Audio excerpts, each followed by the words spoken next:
Good morning, everyone. Welcome to the Association of South Essex Local Authorities Joint Committee today on Thursday, the 14th of July. The items on the agenda, item 1, election of chair and vice chair. To elect a chair and then a vice chair of the Joint Committee for the remainder of this current municipal year. Do I have a nomination for chair? Councillor Wootton. If I could propose Councillor Chris Hossack, please. Thank you.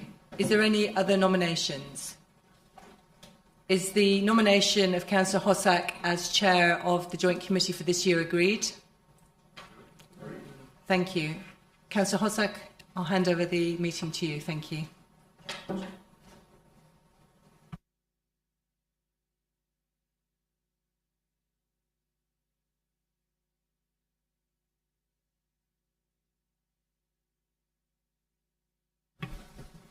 Thank you. I'll keep the speech very short and sweet. Thank you for your support and confidence you're showing me to chair this association for another year.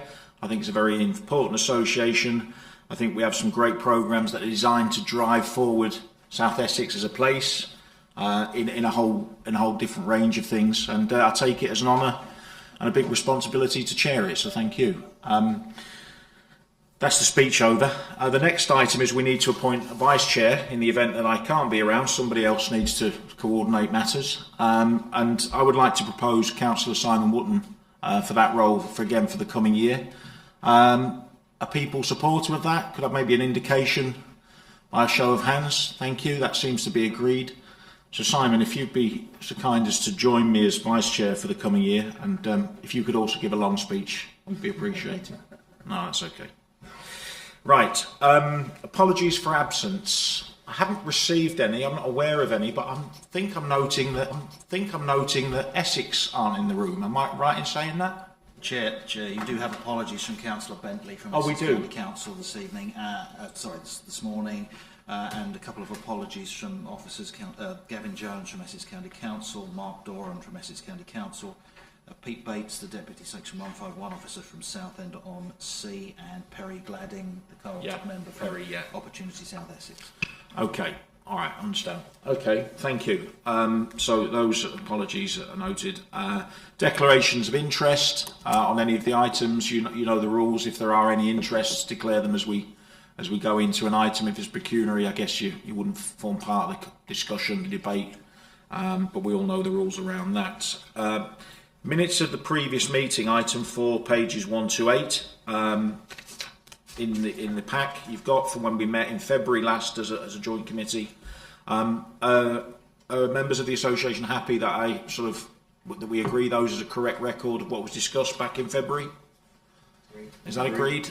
Thank you. Can I just at this point, with members' agreement at this panel, I just want to reorder the agenda slightly for the consideration of time. People have got to be away early, particularly Mark. And so what I want to do is I don't want to talk about the Freeport programme without Mark in the room. So I'd like to move item 11 up to ahead of the Sea Park piece. So we'll start, 8 will be Freeport and we'll just shuffle it down one. Is that okay? People agreed with that? Great, thank you. Just wanted to mention that at that point. Right. Item 5 is the review of the governance arrangements. That starts on page 9 of our pack. So we need to just go through the report. The MO at Basildon put this together. Scott, is it something you would probably... Chair, is it? Sorry, Andy. No worries. Chair, I'll pick this item up. Hopefully it will be relatively brief. But this is a piece of work that you're quite right, the monitoring officer at Basildon has done on behalf of all of the constituent authorities, and it's involved all the MOs from all of our authorities. It concerns a very modest adjustment to our governing documents, and you'll recall at your joint committee meeting held at the 28th of October last year that it was beneficial if we clarified some of the formal joint committee proceedings that are bound by provisions of Schedule 12 of the Local Government Act 1972. These are set out in paragraph 2.4 of your report. So the italicised wording, which is at the bottom of paragraph 2.4, which I'll read out for members, is recommended that we add this to our governing documents. So the Joint Committee and its proceedings are bound by Schedule 12 of the Local Government Act 1972. However, constituent authorities have agreed and shall be expected to operate in accordance with the local arrangements set out in the governing documents. So this is not considered to be a matter regarding or necessary to require separate approval by each of our individual authorities. It can be adopted here this morning by members subject to agreement. And the only other thing, Chair, that I would add to put on your radar for future joint committees is paragraph 2.7, which is just raising the fact that we are producing an assurance framework that will help clarify our kind of operating arrangements as we move forward with our complex suite of projects. But happy to answer any questions, but I'll ask you to agree with the recommendation. Okay, seems straight. Just in layman's terms, tell me what's that saying. To me, what I'm reading that saying, look, we work as part of this joint committee, but we sort of respect the fact that we've got local arrangements like our own local governance rules as sovereign authorities. Is that kind of what it's referring to? Effectively, yes, Chair. Okay, but I thought that was factored in. We didn't have all that in the. So why is this adding now? I think the monitoring officers just felt it was helpful to be more explicit about it in our governing documents. But as I said, it's a relatively minor and straightforward amendment, Chair. Yeah. I just wanted to be clear about that, my translation of it, and why it seemed to be coming in. If it's a bit of belt and braces, I personally don't have an issue. But has anyone else got any comments about that? Andrew. Yeah, thank you, Chairman. It's slightly tangential to this, but it shouldn't be, because this was part of, as I recall, the original documents on the governance of ASELA, and that's a subject dear to my heart, especially now we've moved back to a cabinet system at Basildon, which is scrutiny. And what I'm not seeing is how ASELA is properly scrutinised via the member authorities. Now, if I recall rightly, when we did the original governing documents, the plan was that a scrutiny committee or a scrutiny process would be set up. But I'm not seeing that scrutiny process either being pursued or any clarity as to how we would do that going forwards, and how each individual authority, or whether we would need a separate collective scrutiny committee, or essentially how do we get a system in place where we are quite rightfully scrutinised and checked on the items we're bringing forward to this committee. It's a good question. I don't know if you want to come back on that, Andrew. So, Chair, I think my understanding is that the scrutiny, the work of the ASELA partnership is subject to scrutiny by each of the authorities. So, certainly in terms of Southend, the papers and items are subject to available for members to call into scrutiny. And have been during our working period. I have to say, I did think, Councillor Baggett, it was set out in our documents, but I perhaps need to check that. I mean, my concern is, I know that each authority is responsible for scrutiny, but if we're not careful, you could end up in a situation where you've got 5 different authorities all deciding to call in or call forward the members of this committee for an item at 5 separate occasions. That doesn't seem particularly joined up. I just think there needs to be some sort of process that's evidenced whereby we can have that sort of focus, and secondly ensure that we're not running around like headless chickens if suddenly something contentious comes up and each authority's scrutiny arrangements decide they want to call that particular item in. Chair, then, subject to agreement, perhaps I'd suggest that we ask the monitoring officers to have a further look at that item and give you some further advice on it, because I think that's a perfectly reasonable concern to raise, Councillor. Yeah, it's a reasonable concern to raise, but it's also a practical, common sense suggestion. You know, if we had a scrutiny body that had representatives from across the 7 authorities that come together as almost like I don't know how it would fit with the governance. It's what you guys will work out and the MOs will work out. But a scrutiny panel of ASELA would probably be useful and much more much less unwieldy than the way it could work at the moment. So I think that's a really good suggestion, Andrew. So is that something you can take away? I don't know how much work would be involved in that, but it would be quite good to bring something back about that, at least at a high level for September, if that would be okay. Just some initial thoughts as to whether that could be workable. But that's what I was hearing, Andrew, is like a scrutiny body that was probably politically cross-party represented and also across the 7 authorities. I mean, I agree, Chairman. I mean, to me, I think it shouldn't require a magnum opus if we agreed that one member or 2 members from each of the ASELA authorities has a scrutiny member on a collective scrutiny committee, and then it's up to them to sort out the governance of that particular scrutiny arrangement as to how they want to work it. But just it means we've got that coordination and focus that's needed. Okay, so any other comments on the item 5 that we're discussing? I think that was something quite productive that came out of that. Other than that, I think we're happy to incorporate the words that you've put at the bottom of paragraph 2.4. Is that agreed? Agreed. Okay, thank you. Let's move on to item 6. Accountable body secretariat arrangements 25 and 28. It's only a very short little report. Let me quickly turn to that.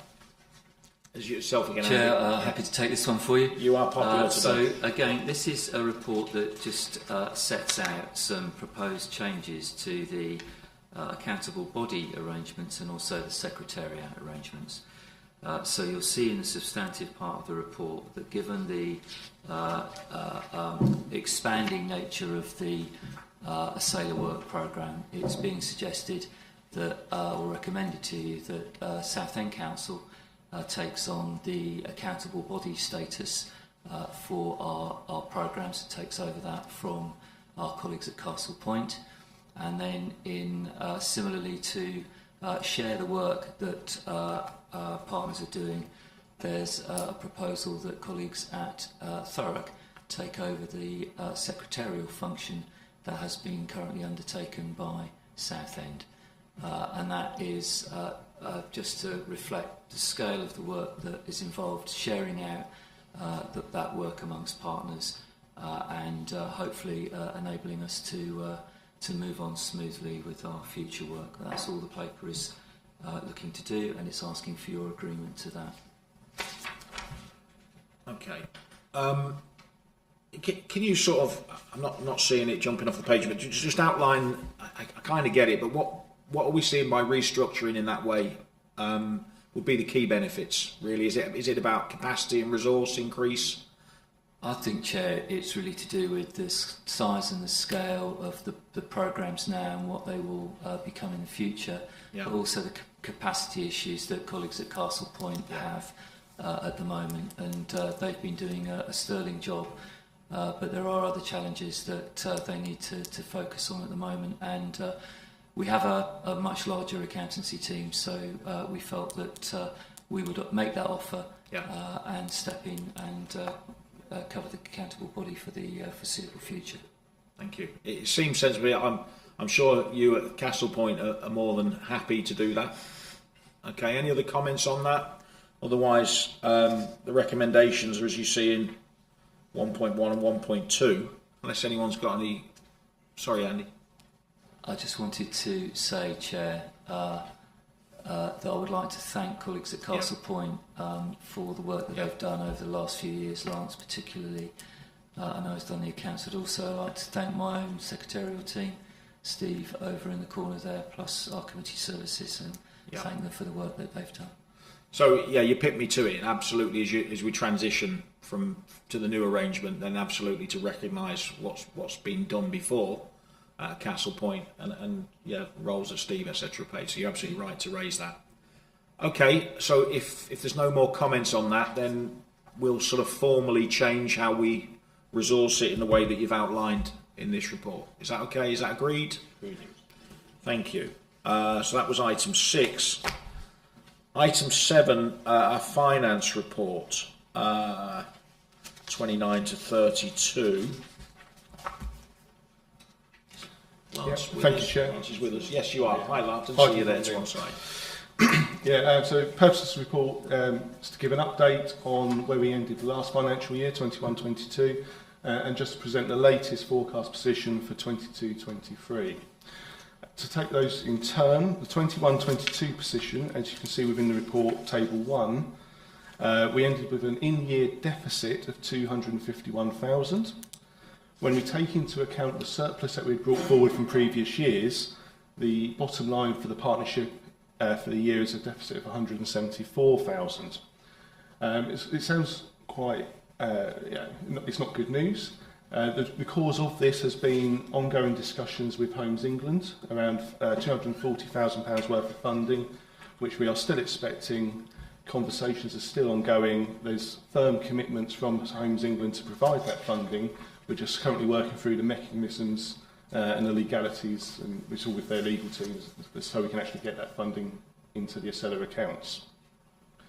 As it is not yet confirmed, that is why we're still showing the deficit. It certainly wasn't in last year, and we haven't taken it into account yet as part of the 22-23 figures.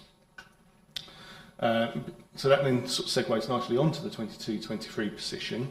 Again, within Table 1, it will show currently an in-year deficit of 74,000. When we add that to the 21-22 deficit, that will then take us to a bottom line of 248,000 for the year. As I mentioned, Homes England funding, they've committed 250,000.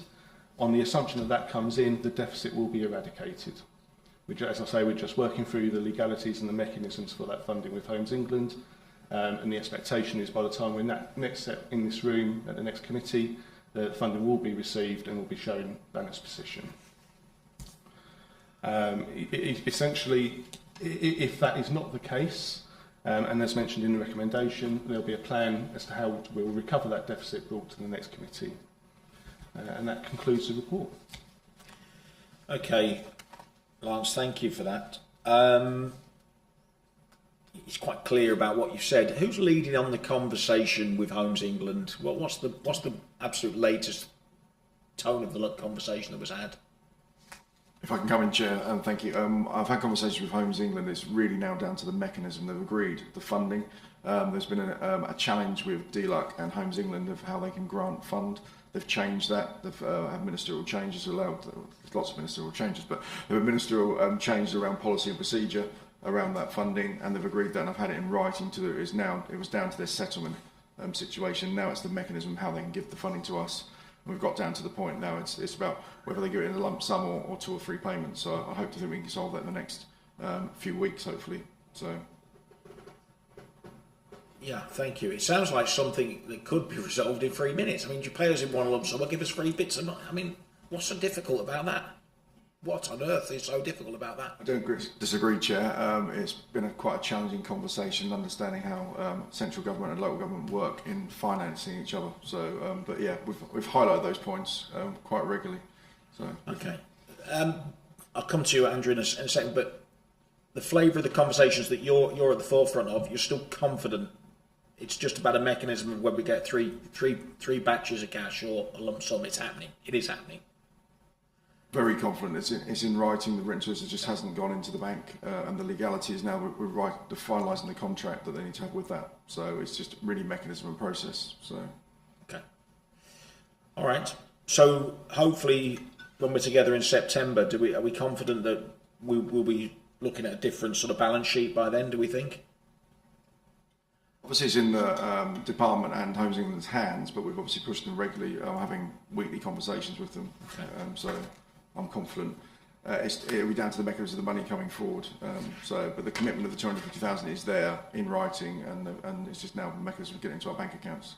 Okay, so let's just. All right, we're talking about finance, but what I want to do is just link this discussion item across when we get to the housing programme highlight report, because the longer we don't have the cash, there's an implication on the delivery of that programme, I would presume. So let's hold that thought for when we get to the housing programme, but in the meantime we'll just focus on the finance element. Councillor Baggott. Thank you, Chairman. I thought I woke up this morning with a fairly sunny disposition, but clearly not. I think that when we look at this report, and it does roll over to other reports that are coming forward as well, the one thing that is pretty clear to us as Basildon, and also from the time I spent here on ASELA, is that Homes England make glaciers look like Speedy Gonzales. They are absolutely appalling with regard. They talk the talk, and yet if we're going to deliver on some of the ambitions that we have and the delivery we want to do, and everything always falls on the grounds of Homes England haven't done this, Homes England can't do this, Homes England are slow at doing this. Maybe what's needed, with your indulgence, is for the chair of ASELA to write to Homes England expressing a bit of a dissatisfaction about the bureaucracy, the excuses and everything else that seems to constantly prevent us from actually driving things forward, both as a local authority and at ASELA level. Okay, that's noted. And I'm more than happy to do that. I think when we got together, they came over beginning of this year, wasn't it? Back in January in the winter.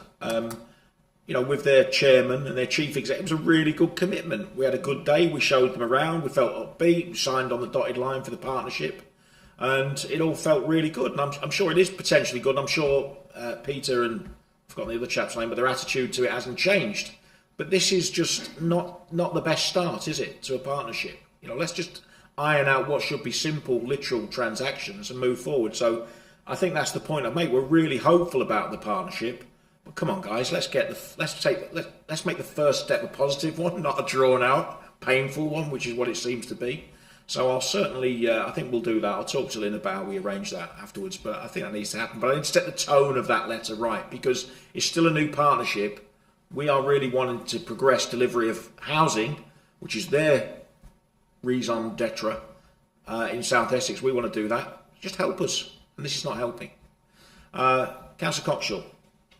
Yeah, my point is 2 points. It's obviously the clarification that you've had ministerial sign off. The department has now signed it, and it's now back to Homes England. So it's really it was a department issue really than Homes England. I think it's that long local government. We've all seen that the department and central government is trying to take its time to actually sign off, and these issues that are happening now may delay the decision making. So if we have got department sign off and it's now back to Homes England's procedures, is my first question. So really, it isn't Homes England so much, it's maybe a department issue. And then I'm concerned if it doesn't happen, wait until the next meeting. Is it possible that members can have like an update of how that, because we sign off as we move forward a programme, and it's very nervous to actually sign off programmes when we haven't got the money to know we can actually deliver that, and there is a risk of this, and it could go into, we know this from our experiences of local government, that we end up with waiting next year, and we've got it in our plan this year, we've published a plan and it's disappointing and we can't do it, and I'd rather have it early to say we're going to change our plans, and before next year we come up and I read it, we haven't got it, we only got a little bit and we can't do this. So it may be a note to everyone or an informal meeting just to keep us updated before the next public meeting.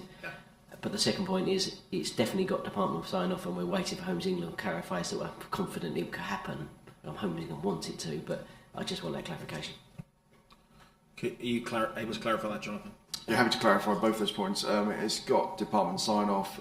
As we know, with government, the settlement process takes a long time with departments. So even though April the 1st they're expected to use their budgets, even settlement from Treasury. I think Homes England only very recently got their budget for this year, which is a challenge. So it is with Homes England. It's the first time Homes England can directly grant an authority, being Southend in this case, to hold the funding for us. So that's why the mechanism has been difficult. Normally they don't directly grant an authority. And that's been the challenge. That's why I need a ministerial sign-off ahead of. And it's the first time they're going to do this. Obviously, like the first time anybody does something, it takes even longer, unfortunately. So, but yeah, with regard to the update, I'll ensure there's an update, and hopefully it's a positive update very soon. Yeah, you're absolutely right, Mark. We need to share that with everybody as soon as, because, at the end of the day, as we stand, there's an uncertainty and an element of risk around it. Yes, there's confidence that it's happening. But until we've got it, then it's a risk, isn't it? It's a risk to the programme. So we'll try and get that communicated back to everybody as soon as possible. If I'm to write to Homes England, I'll do it, but I want to set the right tone. We're in a partnership here, so we'll see how that can happen.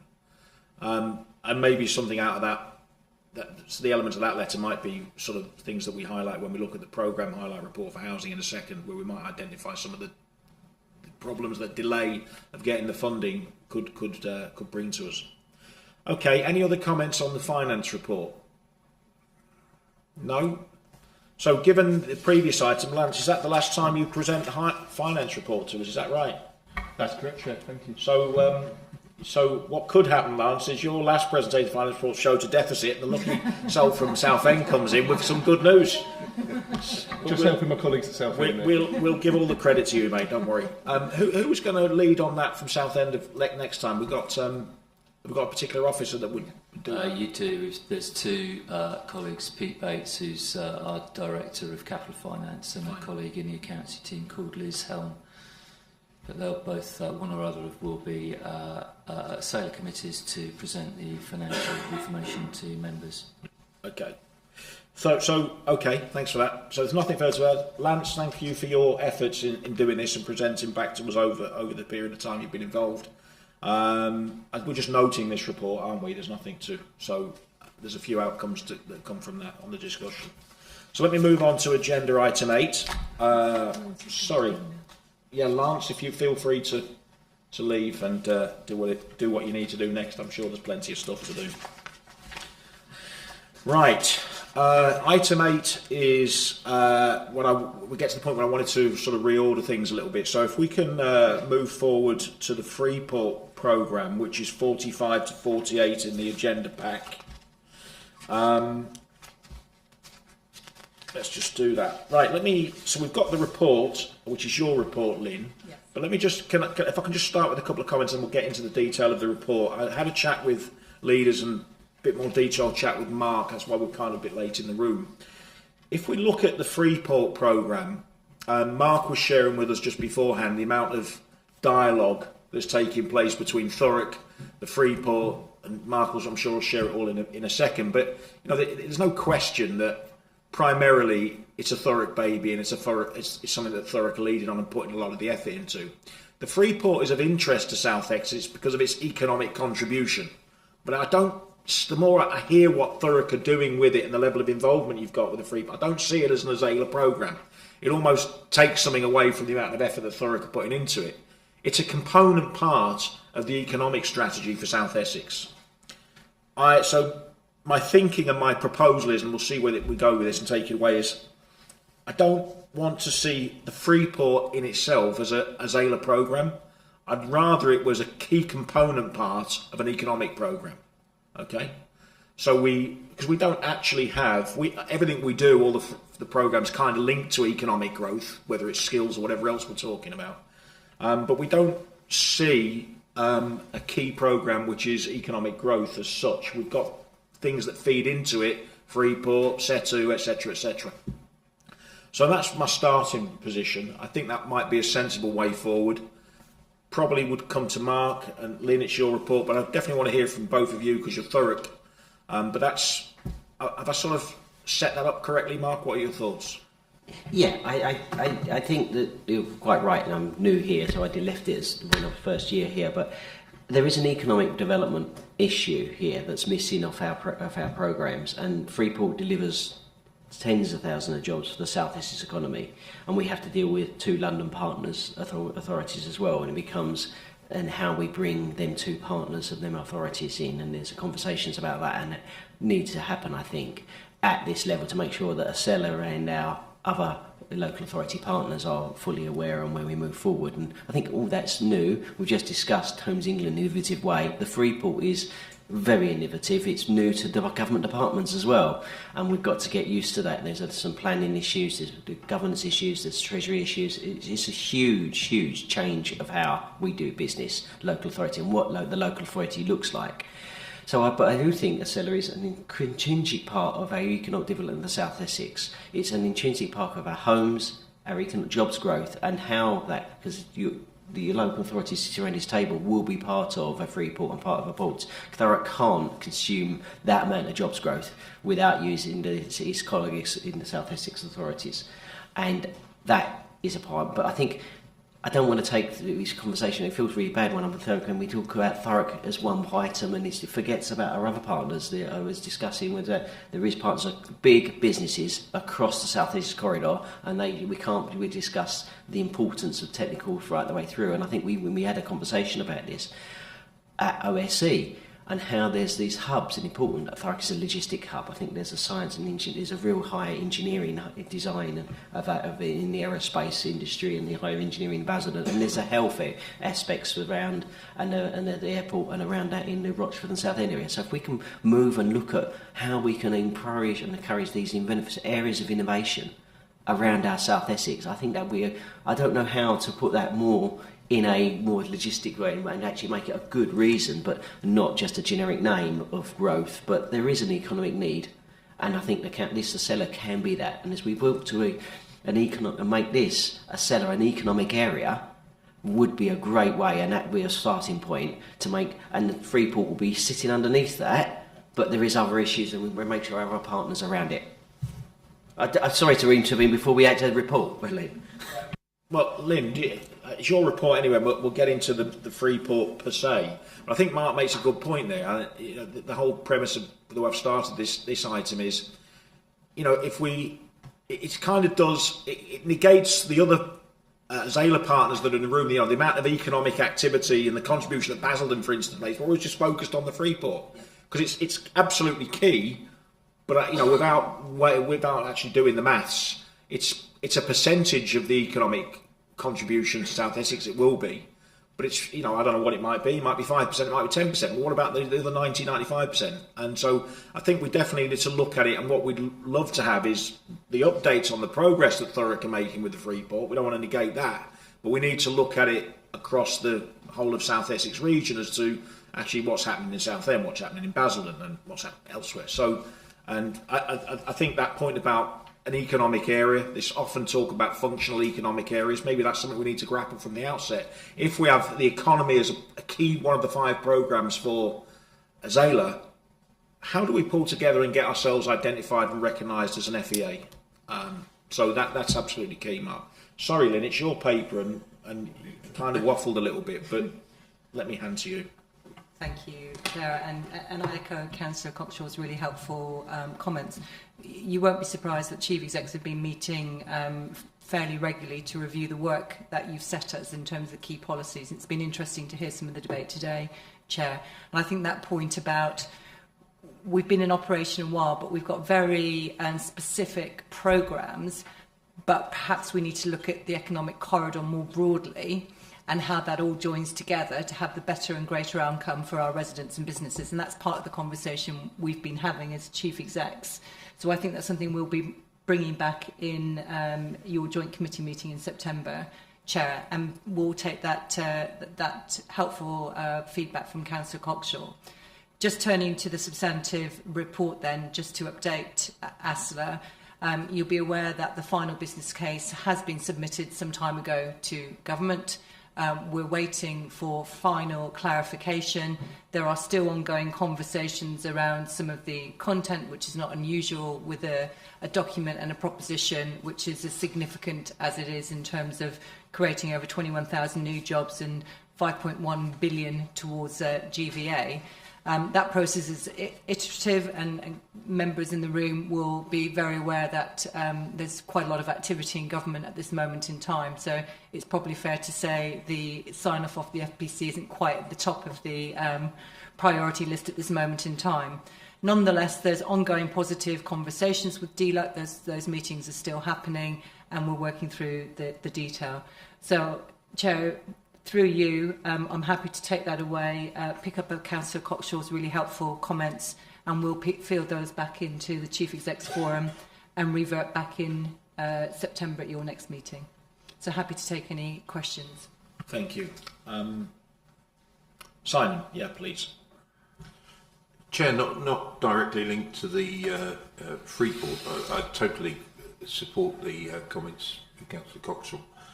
But on the similar theme, I think it's important as we move through our programmes that we reflect change. We're adaptable as an organisation, but certainly we talked about splitting out housing from infrastructure, the importance that all authorities, I think, are placing on the need for infrastructure first to support housing. And I think in some way we need to make sure that our programmes are strategic and recognise the high level infrastructure aspects as well. So I would I don't want to have a proliferation of programmes, otherwise it all starts to get a bit too high level and there's no identity. But I think it would be important also to have a infrastructure first theme within ASELA. So if we are looking at the structure to more closely reflect the activities that we support, I would suggest that we need to put infrastructure in there. Thank you, Chairman. Please, yeah. Thank you, Councillor Wootton. Again, that's a really helpful comment. Chair, we've discussed in the past the model that we used to have, and I don't know if it's an appropriate moment in time to raise this for leaders to consider, but we're very mindful that previously you've set out the policy and the programmes. We report back through informal mechanisms and clearly the formal public joint committee here. But I'm wondering whether, with that slight nuance and perhaps a slightly different approach when we come back to September, that you may as leaders want to consider how you help support chief execs in that role, and whether the model we had previously of leaders being aligned to a particular programme to help drive some of that policy thinking would be something you'd want to consider either now or at a future informal meeting, Chair. Yeah, you're right. I think we raised it when we spoke briefly about this in June as well. I definitely want to, well, I personally, we moved away from it, and I'm not quite sure. I kind of missed it. It's significant to suggest that, but we used to have a chief exec mirrored by a leader on a programme, and they collaborate and work together take responsibility for the delivery of that programme. I certainly think we should go back to that. I know it's not, I'm happy to talk about it for a moment. I know it's not on the Freeport item, but the way we open this Freeport item has just got us thinking about how we just restructure some of these programmes. Mm-hmm. So what I will do from here is, as leaders, we just need to agree the programmes. Because Simon's raised another point back, we talked about infrastructure. You know, I think the economy is an umbrella programme that we agree on, that the Freeport is a significant subset of, and there'll be other elements as well. But infrastructure, we've got housing, which does what it says on the tin. SETU is actually, yes, it's a specific programme, but it's actually all around skills. But it's a key deliverable in that skills thing. We've gone in with an actual project which sits under the umbrella of skills, but actually the programme is skills, really, in the same way that, Freeport is a significant project under the economy. We've got housing, we've got our C part, which is a specific project, but actually sits under the umbrella that you will probably describe as environment, I guess, to a large extent, but it is a project in its own right. So where are we sitting infrastructure with housing and infrastructure?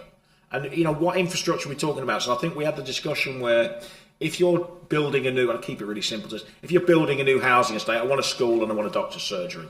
Whereas actually that's quite distinct infrastructure. That's what I'd call community infrastructure. Whereas infrastructure around actually how are we going to get people bussed in for these tens of thousands of jobs at the Freeport when it becomes fully functional, and where's a new train station going to go, and what about the widening of the A127 or whatever that might be. You've got that level of infrastructure. Of course, as I say, they all overlap. We all know that.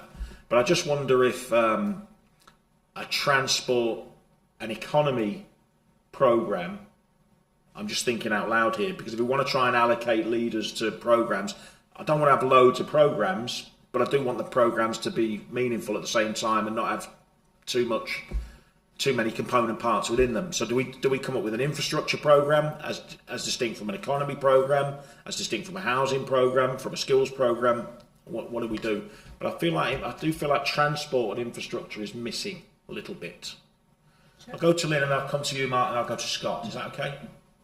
Chair, if I may, you'll be aware that work is underway within the Chief Exec's group with officers to do that piece of work around transport, and we've discussed that informally with you as leaders, but are yet to bring a formal proposition here at the Joint Committee. The intention is that will happen in September, but I think based on your feedback and your consideration today, it's probably appropriate if Chief Execs take that guide away and we give it some thought in the context and bring it all back as a firm proposal in the Joint Committee, but commit to having some discussion along the way through yourself as Chair and Vice Chair, but with the leaders, to make sure that proposition meets your aspirations around what it looks like. And I think your point is right. We need to have an agenda which covers and delivers the placemaking ambitions for South Essex as a strong economic corridor, and understand the interrelationships and the priorities that we as authorities working together can deliver as a partnership, which we can't do individually, because that was the whole point of why we set up as ASELA together. And therefore, what would follow from that, naturally, would it not, is then the links through yourselves as leaders, but also how that plays into the points Councillor Coxall was making earlier about the finances as well, and how we fund and put the resources we have alongside those programmes to really accelerate delivery, which is what I think I'm hearing you saying you want to do.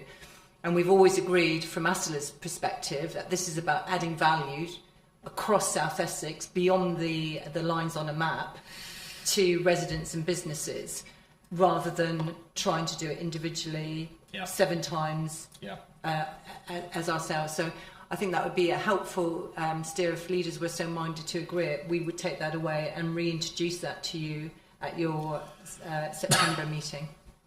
Okay. Councillor Coxall. Yeah, it's turned into a discussion not about Freeport or wider discussion, but I think what we're doing, if we can, I was going to suggest that we park that conversation and then say back, we insist on it coming back at another meeting to relook at all 5 and what the headings are, and how we get some semblance of what that looks like. Otherwise we keep going round and round in circles and having conversations about each individual way. But I think as we've got devolution coming in the economic areas and what that looks like, I think ASELA is the prime position for all of us to agree our 5 or 6 agreements about where these are and what these projects are sitting underneath and where they sit. And then these are our guidelines throughout actually the theme that runs right the way through our meetings. But it started a conversation, but it's a separate item in itself. It's not about this Freeport. It is. It's about trying to bring it back to the Freeport or move on. Like, otherwise we could be here all day. Yeah. No, you're right, Mark. I mean, have you got anything further to add on the Freeport element itself? I think it's at this time it's a fee role in central government, and the conversations are ongoing. I think it's we all still want to see the Freeport a success, and I think it's a work in progress that we need to actually make sure our conversations are advanced and making sure it delivers. And I just think that the Freeport's got to deliver for the communities and not just the business inside it, and we've got to have that wider area of economic growth and jobs to well, I'm going to set a byline now to live, work and play in the area, and that's what we want there. And it's got to do some of that. It's actually got to just not just the work, it's the play and the living that's got to be good. And that's that blue-green infrastructure and everything around that to make that job a well-worth job for actually employing. It's not just the economic growth and the money, there is some actually lifestyle that we've got to improve in South Essex. And I hope if Freeport does that, then it'll be a success, and we've just got to make sure that is part of it, and that's what we can mind in. Yeah. Totally agree. And forgive me, but I think just my premise of looking at where the Freeport sits has just forced this other conversation. But we need to do, Lynn has said, she'll go away and do the proposal, but it's something we need to look at as an agenda item in itself. I'll go to Andy and I'll go to Scott, and then I think we're there. Thank you, Chairman. I'm not going to add to the Freeport debate. I think Councillor Coxall has been very clear on that, but I am going to, if you like, talk on the issue that Councillor Wootton raised, and quite rightfully I think that he's absolutely right. We need to be having a look at infrastructure. Now, if what I say is sounding critical, it's not meant to be, and absolutely not. But what I see is that we've somehow morphed our themes into things. What I mean by that is, Councillor Coxall was saying about the Freeport. It's not the Freeport, it's economic growth. Yeah. Absolutely right. We've got an item coming up about South Essex Technical University. Really, is it that? Or is it about educational skills and actually putting people into work and giving them the skills that they need for employers? We've got the Sea Park coming up. Is it really about the Sea Park? No, it's not. It's about the issues on eco-diversity, health and well-being, eco-tourism, and all the issues with that. So when we are starting to talk about the themes going forwards, I think what we really need to do is focus on what is it we want to achieve from the theme that we're talking about in order to be able to lead on that. Because having a theme of infrastructure, so what? What about infrastructure? What is it we're trying to do as ASELA that we want to articulate to drive us forward? And we need to do that with the 5 future themes going forwards so that we remain focused rather than have a morphing of the theme becoming a project. Yeah. Okay, I think I get that. Scott. I think it's been a really helpful debate, members, and one that, as I say, Lynn said, we only had at the last Chiefs meeting, so it's great that we're aligned to the thinking around how we're moving away from, as you've described, projects to actually real fundamental programmes. And that's why I think the key role of the sponsorship, of a member sponsorship, Chris, I've been raising for a while, because actually we do need to hear and advocate for this. And I wanted to raise this now because I know Councillor Coxall has got to leave before we get to the Technical University item. But for me, the Freeport has always been a component part of the wider skills programme. When you see the free videos, which we'll send on to you later on, you know, led by Ford. Ford's growth is not predicated on Freeport. Leonardo's growth is not predicated on Freeport.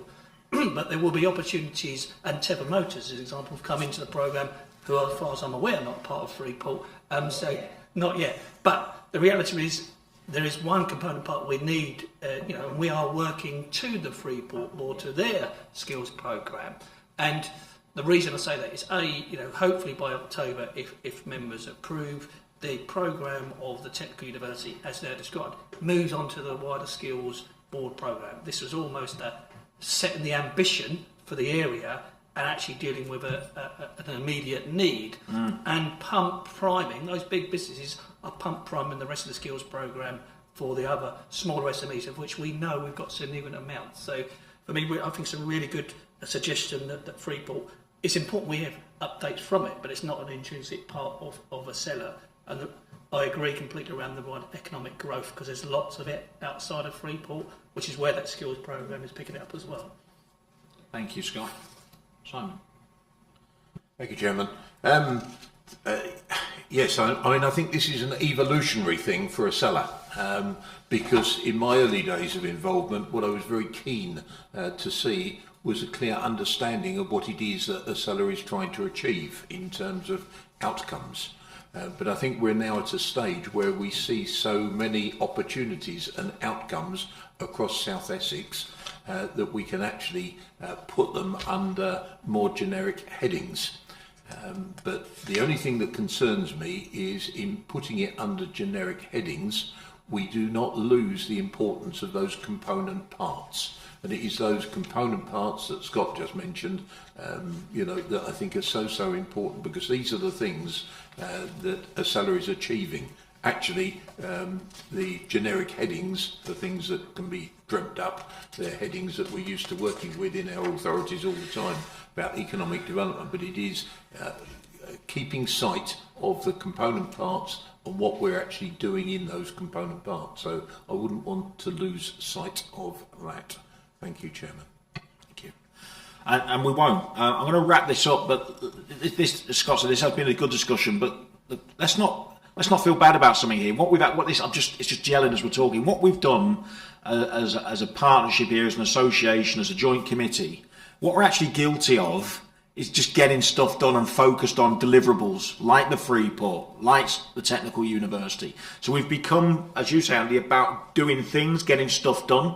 And what we actually just need to do is just step back and say, actually, we're going to deliver a technical university, which is a massive contribution to our skills theme. Rather than having a joint committee or a board, you'll see all around the country talking about themes and things. You say, oh, lovely, you talk about the economy, what have you done? Not yet. But actually what we'll be able to say is, well, we've delivered a technical university, and that's a massive contribution to our overarching programme, which is skills for the South Essex area.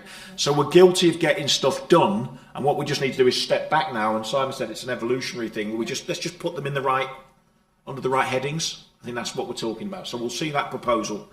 Other than that, we wish Thurrock well with all of the effort and the dialogue and everything else that you're pouring in trying to get this Freeport into a position where it delivers for your community but delivers for South Essex as well. So let's wrap up on that point.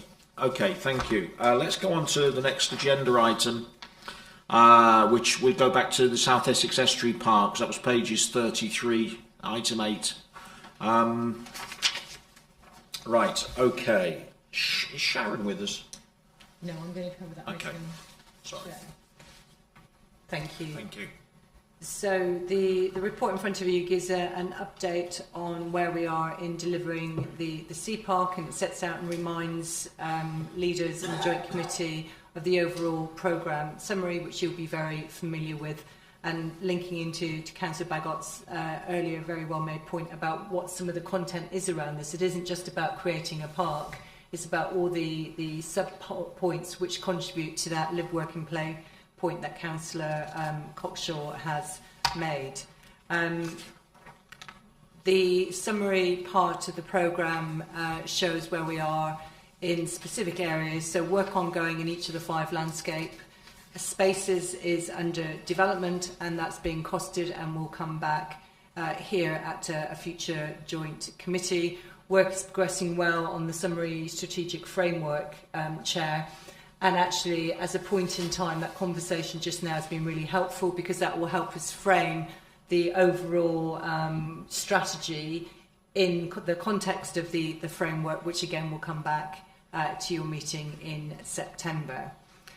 The strategy and the future plans for CPOC continue to attract national and international recognition, and I think it would be remiss if we didn't reflect that, not only what's contained in the report, but yesterday I'm pleased to say that CPOC has been nominated for a World Architecture Festival Award in the Future Projects section, and it's one of only 147 projects which has gained global recognition for the ambition and for the foresight and what it is we aim to deliver in CPOC.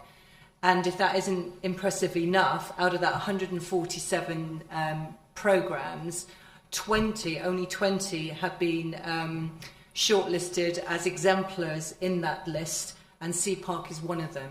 So CPOC is recognised as one of 20 exemplar programmes across the world by the World Architecture Festival for our foresight in what we're trying to achieve: green-blue infrastructure, climate change, biodiversity, green tourism, green jobs, etc. So I think it highlights that actually not only do we think it's important for our residents and our businesses, but it's recognised globally as one of the only 20 projects that are in this particular category.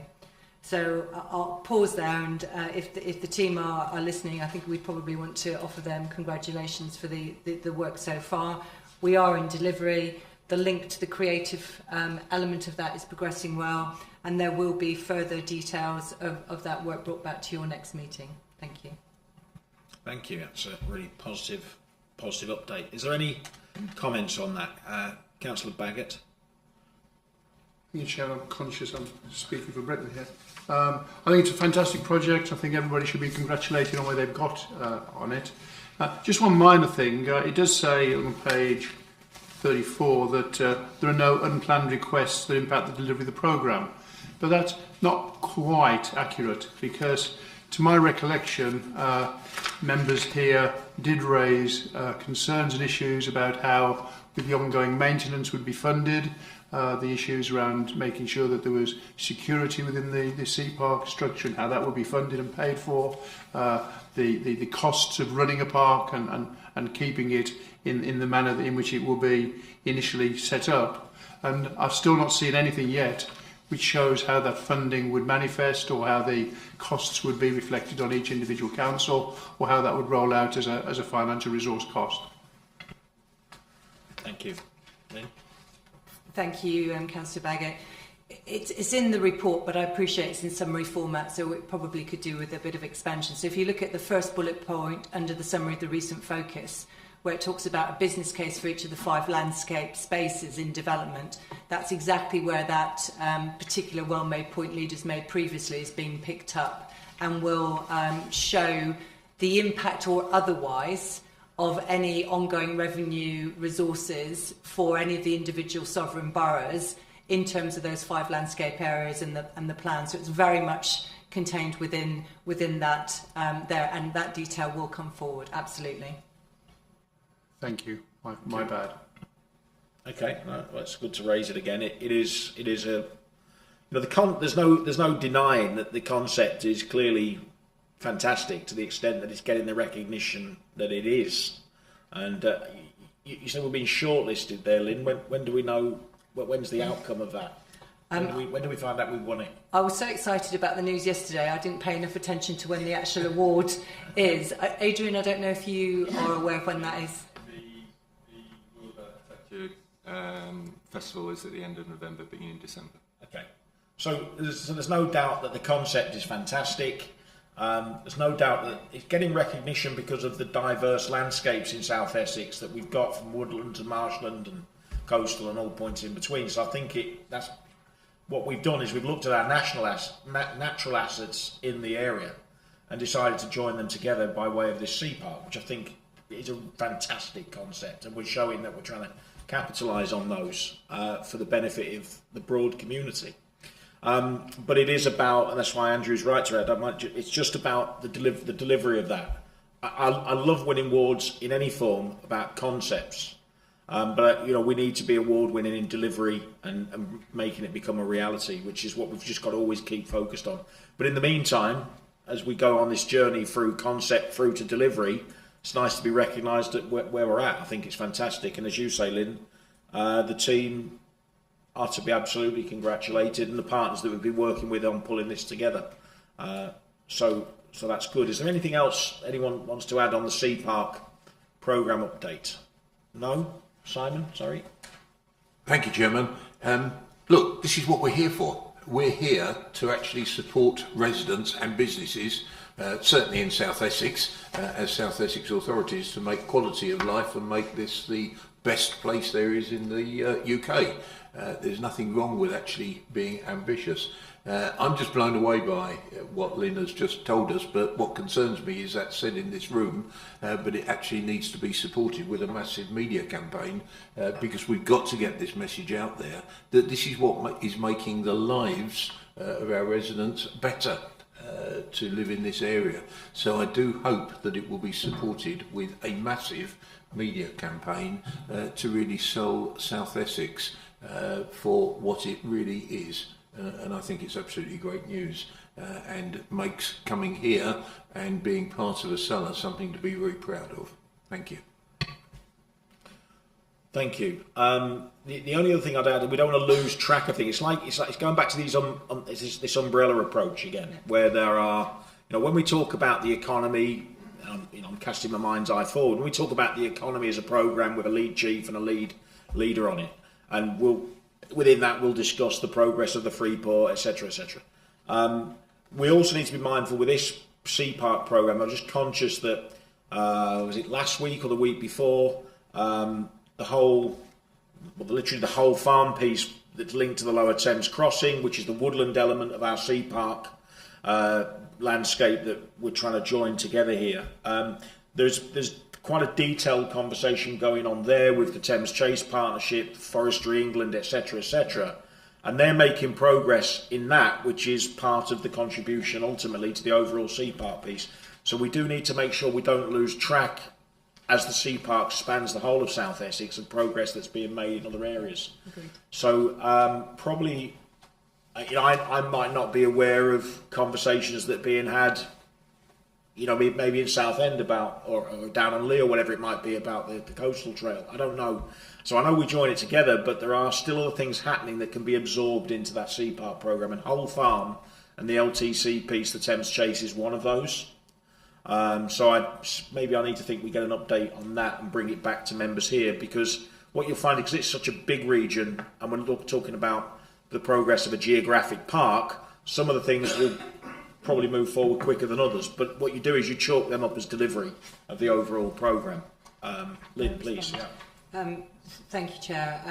Sharon Bayliss, who's our Director Lead on the Sea Park programme, actually sits on the board of the Thames Chase. Right. So we've got real interconnection there, and the work and the officers across South Essex working with partners are all interconnected. So it's a point really well made. We'll reflect on the join-up, but possibly more the visibility of it.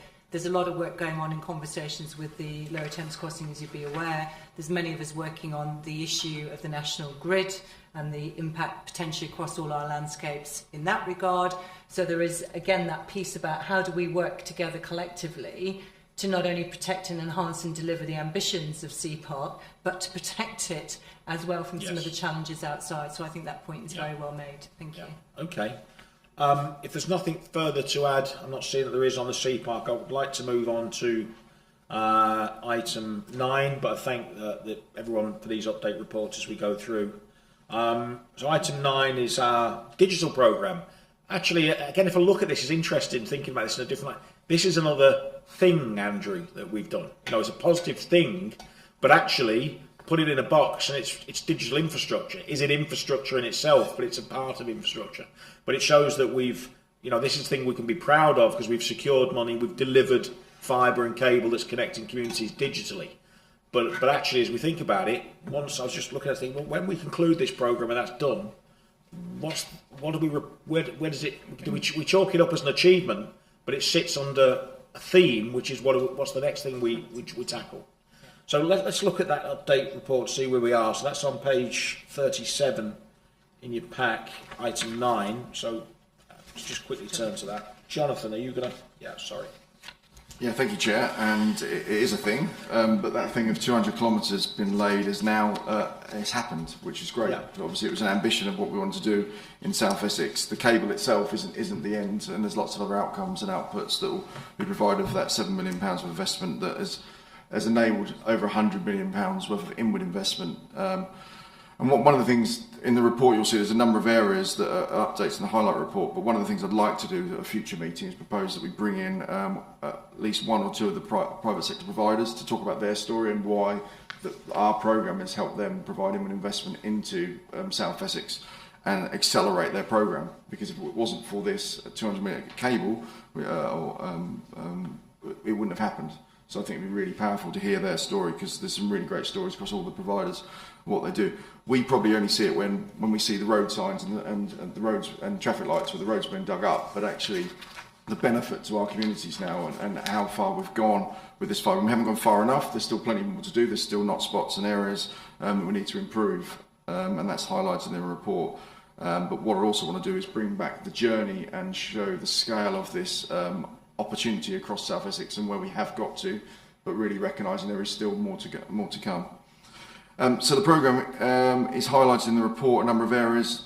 As we just touched on, the thing was a cable, but on top of that, there's a number of really social benefits that have come from this. There's a pilot project in Thurrock that's being run through the sheltered housing programme that by having the fibre in those sheltered housing programmes can offer a lot more opportunities to those residents. Through health and wellbeing opportunities and wider, how they can beam those into other sheltered housing accommodations and other front rooms or community halls within South Essex and the wider moving forward. So yeah, really happy to take any questions on the report. Most of the areas are highlighted in there. Happy to take members' questions. Thank you. Just trying to clarify for myself here. So we got the funds from DCMS. 7 million quid, whatever it was, that's been now used and spent to deliver the spinal infrastructure, which was this dark fibre. Yeah, that is done. So we're effectively in another phase now, where it's the broadband providers, the fibre companies that are tapping into that now to deliver it. Because I just, is that something? I'm just trying to understand where we are in the programme. Is it done and dusted and we move on to something else and we put it in the hands of people like B-Fibre to get on and do their bit, or have we still got a role in this now? Thank you, Chair. So the fibre has been laid by the end of this month will be complete. That's the intention. We're out on the moment so a procurement process that will be concluded at the end of August around lighting the cable itself. So the cable's laid, but we're lighting that. That cable has the opportunity to offer the public sector and other partners 15 years of using that network ourselves, so that's a real opportunity to see how other people can be linked into that, and that's a piece of work that will bring back the outcomes of that at a future meeting. But yeah, the cable's laid, it's got to be lit, so we're looking at a provider to ensure that it's going to be lit. But the benefits to not just the public sector but the private sector and residents is immense once we've lit that cable. And turning on the lights, whatever you want to call it, that's going to be quite a moment, isn't it? How does that work? And is it lit by, we've got a fibre provider has got to be selected to take over the running of the network or the cable, or what? I'm not quite sure. Yeah, so the procurement process is looking for the provider to ensure that that's lit.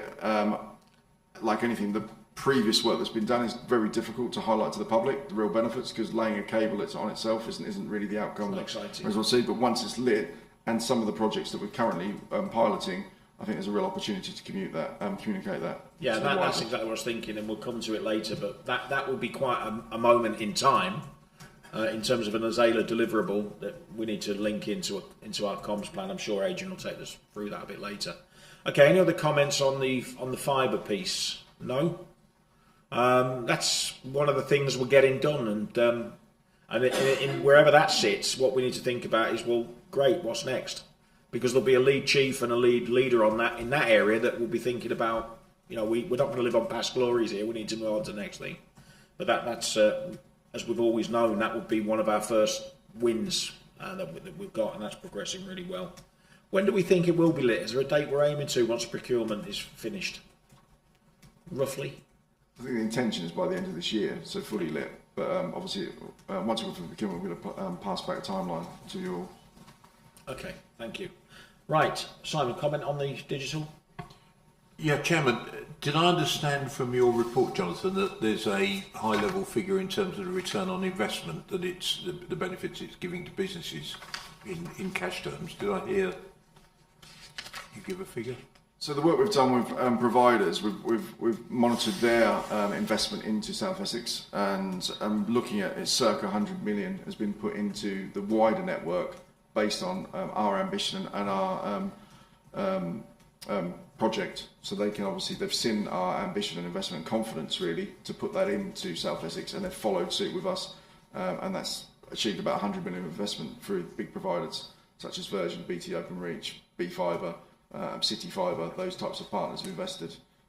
So what I was getting at, Chairman, is I think some of these rather impressive figures in terms of what it has enabled businesses to do and what it's meant for the economy of South Essex ought to be included in this report, so that we can actually sort of say, as a result of what we've done, not only is there the investment, but the return on investment in terms of economic benefits to the businesses that have been connected in this way. So there's a clear output and benefit. Sometimes we need to quantify the benefits. I know sometimes that can be difficult, but businesses have benefited. It must have improved their connectivity within the network, and they must have ramped up their economic benefits. But how we express that might be more of a challenge. But I think it would just be helpful to say what the return on investment is in those terms, if that's possible. Yeah, thank you, Councillor Wootton. With regard to that, we're looking to do an economic review of that.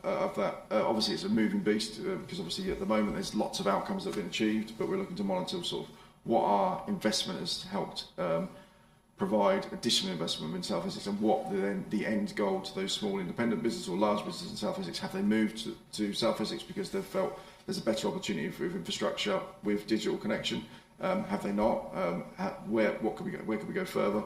So that review will happen. Obviously, lighting this fibre is one point, but obviously it has really. There's a number of businesses recently, myself or other colleagues have visited, and some of their connectivity discussions has been very positive, and there's a real benefit of being here. We haven't gone far enough. There's still some areas of not spots, and if they've said to us as well, if they see more improvement, they could probably look to put more investment here as a place to grow.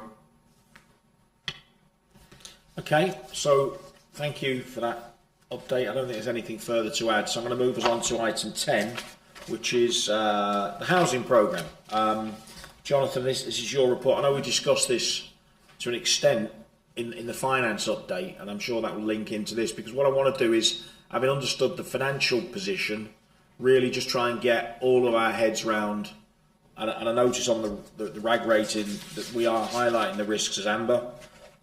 But I do want to maybe look at those RAG ratings as well, because in the absence of the cash and any certainties to the date that we'll get it, not whether we'll get it, because that seems pretty confident, but the date that we get it, what is the knock-on effect on the deliverability of this programme? Are we working towards timescales that are going to be missed, etc.? So I just want to have the conversation in that context. But if I can get you to take us through where you are in terms of the report, and then we'll see what questions we get. Thank you, Chair. Just to think, I think most importantly, we just perhaps have a step back and not underestimate the work we have done working with partners such as Homes England to get to where we are today. I know there's still perhaps some frustration in areas that we need to finesse and improve to ensure we get funding in. But we do need to recognise last week announced at the CIH conference by central government about the partnership. And since that, I've had inundated with partners to say, how has South Essex got this partnership? Because Manchester, Great Manchester, and South Essex, that was probably not known as an organisation until very recently, and all of a sudden we've got national recognition and investment partners as well. Developers have come forward and said, even though we're having conversations, have started to have more stronger conversations of, okay, if this investment and Homes England are focused on South Essex, what does it mean for us and how can we be part of that? So I think it's really important. The money is important as well, but actually creating confidence in the market. And to recognise the census figures came out only 2 weeks ago. East Anglia is 8.9% growth in the country, highest level of growth population in the country. So there is a discussion at national level about levelling up, because if we've got the highest level of growth, have we got the right housing and the right number of housing to accommodate that growth? Or have we now got high density properties because we haven't got enough properties? So it's a real discussion to have, and actually there is a levelling up piece around that. If our growth levels are that high, how do we ensure we've got the right accommodation, the right place with the right infrastructure moving forward? So in some ways those census figures are quite helpful for us to make that lobbying position to government. With regard to the partnership itself, there is an issue around the resources to deliver the programme, and the Homes England piece has been difficult. I think they're starting to unlock now. You'll see in the budget there is an amount of about 114,000 for a programme director role, someone to lead this programme. At the moment it's been led by people's second job, which is always a challenge, and this is so important, this programme. It shouldn't be someone's second job, it needs to be prioritised. But I think with unleashing that, or also unlocking that funding, we'll be able to open up that resource to deliver this programme. But without that, we still are doing a number of pieces of work. So as you can see in the report, there's 7 sites, 7 sites across areas that Homes England are actually offering funding directly to do technical appraisals to support the funding proposals. As you see, there's in page 20, sorry, I haven't got the page number on there. The second page of the report, it talks about those sites. They're part of those 22 pipelines, of the pipeline sites, and they're being highlighted in particular. They're very difficult sites, and probably if you know them in your own area, how difficult they are, how we can unlock them, but they've got different complexities with each of them. Some are environmental, some are viability, some are a mix of all of those. The viability issue has created even a bigger gap between viability and delivery, because of the growth in the inflation in construction sector at the moment is about 20 to 30%. So that's a huge impact. So if those sites were difficult pre-12 months ago, they're even more difficult now. But that doesn't mean Homes England and other partners don't want to do the work to try and unlock those, and they can see the bigger prize of how the detailed technical assessment should unlock those. With regard to other parts of the programme, market stimulation work, that's happening, and we're working very closely with housing associations and the Essex Developers Group. Only this last week at the board meeting that sits behind this programme, 2 of the RP providers and probably 3 in agreement would like to help support the resource and funding of that director role and other resource, because they see the benefit of collaborative resource to unlock some of these programmes. So I think that's a really good position. So hopefully a future meeting I can update that there'll be other partners that will help to fund the ambition of South Essex and our housing programme. Happy to take any other questions on the report if required. Okay. Just looking at the sites pipeline in the report, the 7 sites you mentioned, just trying to recap and regroup my thoughts a little bit here. I remember when we first started talking about this partnership, and the purpose of it was to unlock housing delivery on key sites. But we also use this phrase, and I don't like the phrase, it hasn't been used too much, but we talked about having stuff that was shovel ready, so that we could actually move these things on quite well. Once the money came in to unlock it, there wouldn't be necessarily other obstacles such as planning permissions, etc., etc. But I just was listening to what you were saying there. I was hearing, and again, I'm not familiar with all the sites, but there was other complexity there. So, are we putting money into unlocking complex problems that will ultimately be delivered? Are we putting money into delivering on the low-hanging fruit that's less complex to deliver? I'm not quite clear now where we've gone from shovel ready to trying to fix complex sites. I'm only familiar with the Brentwood one. I think we've got planning permission on that. I'm not sure of any other. So that to me is one, if there's a little bit of cash needs to go in to move that forward, I don't see any other obstacles around Ford HQ Phase 2. But if you want to comment on the difference between some of the sites we've got and their status as to whether towards the shovel-ready end of the scale or whether actually we need some money into unlock complexity end of the scale. No, thank you, Chair. These are all allocated sites within the local plans or in current or previous local plans. They've all got planning permission. They're all in different levels of viability. That's the challenge. These aren't new sites. So they're all shovel ready. It's just, can we afford the shovel at the moment? So that's the issue. So they're ready to go. They just need unlocking. And they've got a number of different areas for viability. For example, I use the Stanbridge Mills in my own area, Rochford.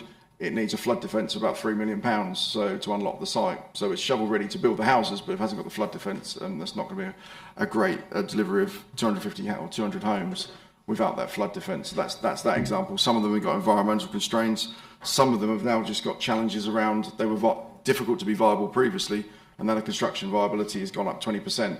House prices haven't gone up to the same level, so that's the challenge. So they are ready to go with the right level of funding, and the technical appraiser will now look at what other options we could do to look at those sites in different ways to deliver them. There's definitely energy to deliver those sites and ambition to do those, and they're ready to go with the right level of funding. There will probably be some feedback if we look at it on a South Essex basis. Where does that funding go? And that's why we are looking that way. Where is the right level of funding? So if we only had a pool of a certain amount of funding, where would we put it? Which is difficult because it might be in some areas over others, because there might be, we can't put it everywhere. But we're hoping to think we can unlock all of those sites, but that we know that isn't the full list. There is a number of other sites that are in that difficult situation as well. Thank you. Councillor Coxall. Yeah, the two, I don't want to get into a thing and talk about our own sites, but there is two sites there that are of interest to me. Belmont Road is an interesting site because it hasn't got planning permission. Right? But I do see the unlocking potential of that site. So, and then the other one on there that's on it is Culver Centre. I don't see that's got planning permission. I can't see any reason why that would need pipeline funding to just get on the site, because I think we just get on the site and that's an easy site. It's another site to be building. So it's an awkward one because it's sometimes planning permission isn't the issue. These need to unlock in money, and sometimes the planning permission, that site is an awkward site to needs delivering, and it does need some money to actually deliver that public realm to make sure that site is, and make sure during the construction period. So I see the points in Belmont Road, but even though it hasn't got planning permission now because it's failed, but it's an awkward one. So I just see, I don't want any more clarification of what this money and Higher Homes England millions are going to use this is to unlock. But they may not be unlock sites that have got planning. They may unlock awkward sites that need infrastructure funding, really. Okay. All right. Let me just think about that for a second. But yeah, I hear where you're going with that. Can I just ask then, we might have this on a separate report or a separate thing, but I know we've seen a list of the full sites, and this is the sort of top 7. Are these the focal sites now? Is that you've listed in the report, so I'll take it. Are these the top 7, or is it part of the overall 22 or whatever we had, I think, didn't we, on a site list? Where have I got that number from? I'm happy to answer the details question. Ian Butt's in the room, and he might want to answer on the technical side of these. But these sites are part of that larger list. But obviously, we're taking a focus, and some of the funding that Homes England around the technical appraisal is focused on these sites. But it might be better for Ian to ask those questions. It would be useful as well next time to look at this programme highlight report and maybe just put it in a table that says, here's the sites, and some little tick boxes. Planning permission, yes, no. What are the other technical, so we can look at it, because I'm sitting here assuming they have planning permission. Mark knows better his own ones. Belmont Road hasn't. But so what is the hold up? So can we maybe just have a table that is a checklist of each site that says got that, hasn't got that, that's a problem, whatever it might be. Ian, if I go to you, Mark, then I'll come to you, Ian. Yeah, it's just because there is a spreadsheet we've seen, and it's always awkward. And then I don't know if it's a publicly spreadsheet or not a public spreadsheet, and then it's always very awkward then in conversation with money next to it, so I'm just always reticent. Yeah, of course. And then I think that would be helpful in a public document, so we all know, because it becomes awkward when it's not a pink paper or is a pink paper, and I'm just reticent to actually start a conversation about contractually awkward thing because the conversations we have with contractors and the pipeline money is really important to keep it in the house ourselves. But there again, the transparency is critical, which my colleague from Basel mentions all the time. This is public money, and we need to make sure that it's spent. And there is always that argument of how we deliver with contractors and contractors, or they're our external clients and external delivery agents, and then we want to keep things private. But I do think we do need that 22 site public and how that is to make sure transparency, and maybe the finance, the money that's into it that we know, but a rag rating of each one. And I've always mentioned in private that I think we need that 22, even though they're individually to each individual authority, they need rag rating of what the deliverability across ASELA is. Now that may not be where they are, but ASELA may have different priorities to each individual authority, because they look more, an external body like this could look and say, hang on a minute, I think this one is undeliverable, but this one's better deliverable, and it should be rag rated higher. But I know I've lost that argument, but I'll mention it in public now. Before I come to you, Ian, Andy's got a question, and you're going to come in, and you might be able to answer any points that Andrew raises at the same time. Might not be a question, it might just be a long rambling statement. But I'll do my best to get to a question for you. I just feel that I've reached that point, that awkward point you have with a partner when you tell them that it's not working out and that it's not them, it's you, and you've moved on. Because I'm not loving this at all, really. I think, first of all, calling it accelerated housing delivery is an unfortunate title, given that I'm working with the public on our local plan right now, and the great antipathy there is from the public on local plans and on the idea that they're going to have enforced house building. And this is a conversation we've had in the past, I know, and I'm sure it's a conversation that will raise itself again in the future. I think that were this programme to be about facilitating the delivery of local plans for their fellow members, it sends a better message. I think that Homes England, who we've spoken about earlier in this meeting, if they just got their act together with things like legacy land and everything else and sorted out how they could put up what they want to get done by having a cut through the bureaucracy and a cut through some of the issues that seem to surround all these problem sites, and say, we will do this if you do this, and just have a really, really clarity and ease of process for them. And it is something that I did raise with them when they did do the visit, that especially in Basildon, there are a number of sites which we are constantly being reminded of the history of the site and everything else, and how it is that Homes England now have covenants and this and that and the other, and all the excuses which become a barrier to delivery as opposed to an ability to deliver. And I'm just not loving the idea that ASELA now is perceived, or could be perceived by the public, as some sort of body that has the ability to oversee development sites in local authorities and cut across their local planning process and their local plan itself. It just is sending the wrong message, because that's not what we're about. We've never been about that. And I just think we maybe need to just regroup a little bit, think about what the programme is designed to do, and phrase it and frame it in such a way that it's more palatable when we're trying to explain to the public, especially now that these meetings are public and publicly accessible. Yeah, I think so. I get that. We need to make sure we keep the narrative accurate about what it is and what it isn't. For me, what this is all about is, we're starting to, and we've talked about the bumpy start, which I think is fair to say, but the idea is it's bringing places like Brentwood, Basildon, Castle Point closer to dialogue with Homes England than it would have ever done had it tried to do on its own. So that's what it's done. And it's just about ASELA pulling us together so we can actually get some cash to inject it into individual delivery plans, but within your own realm. Depends on where you are with your plan and your planning permissions and everything else we need to go through to make that happen. So ASELA definitely doesn't tread on those toes, but also ASELA's done is almost, ASELA's been an introducer to all of us. It's been a Homes England introducer, so Homes England can have direct dialogue with people at Basildon. So we're just kind of just partner people up, really. I think is the way I would say the narrative is for what ASELA's role in this. It's nothing beyond that. It's just hooking us all individually into access to cash. That's what it should be doing, really. Ian, do you want to come in? Yes, if I may, just address some of the points, and I share with the committee members the frustration on this particular problem, at the forefront of it. This project, going to just reassure everybody that this project is not about local plans. It's about delivery and bringing in the resources collectively in a coordinated way to deliver sites that are stored for whatever reason. It will end up with a series of grants or loans to support delivery on the ground to ensure that we get the right level of affordable housing that we set out to achieve in local plans and in planning consents, and also we get the timeliness of the infrastructure delivery. And as we all know, with building cost inflation at its current rate, that's becoming increasingly difficult to secure. So that's the overall purpose of it, but I absolutely agree. And I think one of the challenges that we've got collectively as an organisation with Homes England and with central government is how the barriers that we've encountered, we talked about it earlier in terms of the budget, how can we work collectively to overcome those? What new mechanisms can we put in place? And we're probably better doing that as a collective rather than individually.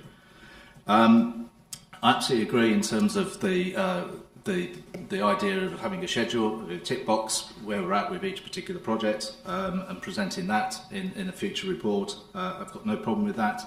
Councillor Coxwell raised the issue about going public on certain matters. There are commercial sensitivities, which I'm sure the committees will understand. So we have to get that balance right between public transparency and the commercial sensitivities. Some of these sites are owned by private developers who wouldn't want us to disclose some of the viability challenges. That will come through when the grant announcements are made, because they will be site specific, so that information will be available at that stage. The focus of this project is not just on these pipeline projects, that's just one part of it. Homes England have made a significant commitment, not direct financial commitment as we know in terms of resources into ASELA, that, as Jonathan has outlined, is still being negotiated, and hopefully we'll find a resolution to that very shortly. But internally within Homes England, they've made a significant financial commitment and resource commitment to help the local authorities, and they're in discussion with each of the individual local authorities about bringing these sites forward, and that includes going for the full due diligence to ensure that when the applications for grant funding or loan funding go in, they're in the best possible chance of receiving board approval from Homes England. Thank you. Okay. Thank you for that. That was a useful update. Any further comments on this item? Okay. Do we need to revise the RAG ratings on any of this, given some of the discussion we've had today, in your opinion, around scope, risk issue, cost? We were previously reporting green. I've already revised them to amber. I think amber's probably appropriate this time. Where we need to be. Yeah. Okay. If the funding agreement doesn't come through by September, then obviously we'll need to reflect that again. If it doesn't come through by September, what are the implications? What happens? Do we just roll this thing up, or what's the outcome of that? You haven't got funding, then we haven't got a programme, have we? So at the present moment in time, we don't have any funding within the Homes England haven't given the funding to ASELA, for example, to appoint a programme director to drive this forward on a full-time basis. We don't have any consultants working directly for us that we have done in the past. That's another branch of funding that we're seeking to secure as well. Until we receive any funding, both Jonathan and I have made it absolutely clear to Homes England we cannot commit any resources locally other than the in-kind contributions we get from the individual local authorities. Okay, thank you. If there's nothing further to add on that item, thank you, Jonathan, for the update report. Finally, we get to South Essex Technical University, and we've got a presentation. I've been looking at something on my screen here. I've got a small, just a few slides which the leaders that have been around quite a while will probably have seen before, but I think it's very important, particularly at this critical stage, for the two new leaders in the room, just to give a very quick run through of 3 or 4 slides, and then actually hear from our sponsors, who are the businesses that are driving this programme. So there's if it works, there'll be 3 short videos from the business partners as well, which again we'll pick up as part of the comms engagement at the end. So Steve, you could go to the first slide. So just to remind members in particular, and we touched on this earlier, what is the purpose of this Technical University as part of the wider skills programme. It was about providing opportunities for local people to secure highly skilled jobs, support local firms to secure skills they need to grow, and that is getting even more difficult, and support the retention and attraction of high quality businesses, because that is a real risk to us in South Essex at the moment. Have we got the talent in the area to fulfil the needs of the businesses? And you'll witness that, I'm sure, through the videos. This programme has been going for some while, and the full business case was endorsed by the Secretariat Partnership Board, which, as members will know, is led by the businesses, which you can see on the slide there, has grown, including Thames Motors and Fourth Ports recently. And you'll see later on, as we said on the slide there, that we're starting small, and we're starting in 3 particular areas of need. And the programme will grow as the wider skills programme will grow as well. So we have focused particularly around engineering, logistics, which you'll see, as say, from the videos later on. Next slide, please.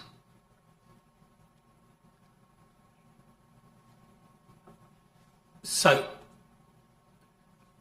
again, members rightly have been challenging strongly around, well, actually, where is the business commitment behind this? Because we're doing a lot of the pump priming work. We've now got letters of commitment from 5 of the businesses, and I have further meetings with the 2 more recent businesses that have come on board to see if they can meet the ambitious timeline of September 23. We have in addition of 60 learners, a commitment in the first year for that degree apprenticeship. And that is what we were set out to do way back then. I think it was about 18 months ago when we started this journey, Chris. And I think the important point on this slide there is that if we want, this is very different, innovative, I think was mentioned earlier, around a number of programmes. If we do not step in as public sector, this will not happen. They will carry on, these big businesses, and do what they've always done, work with individual providers. And the point of setting this OPCO up and this programme up is actually this pump primes the talent pipeline for the future and grows the skills entity for the area. So next slide, please.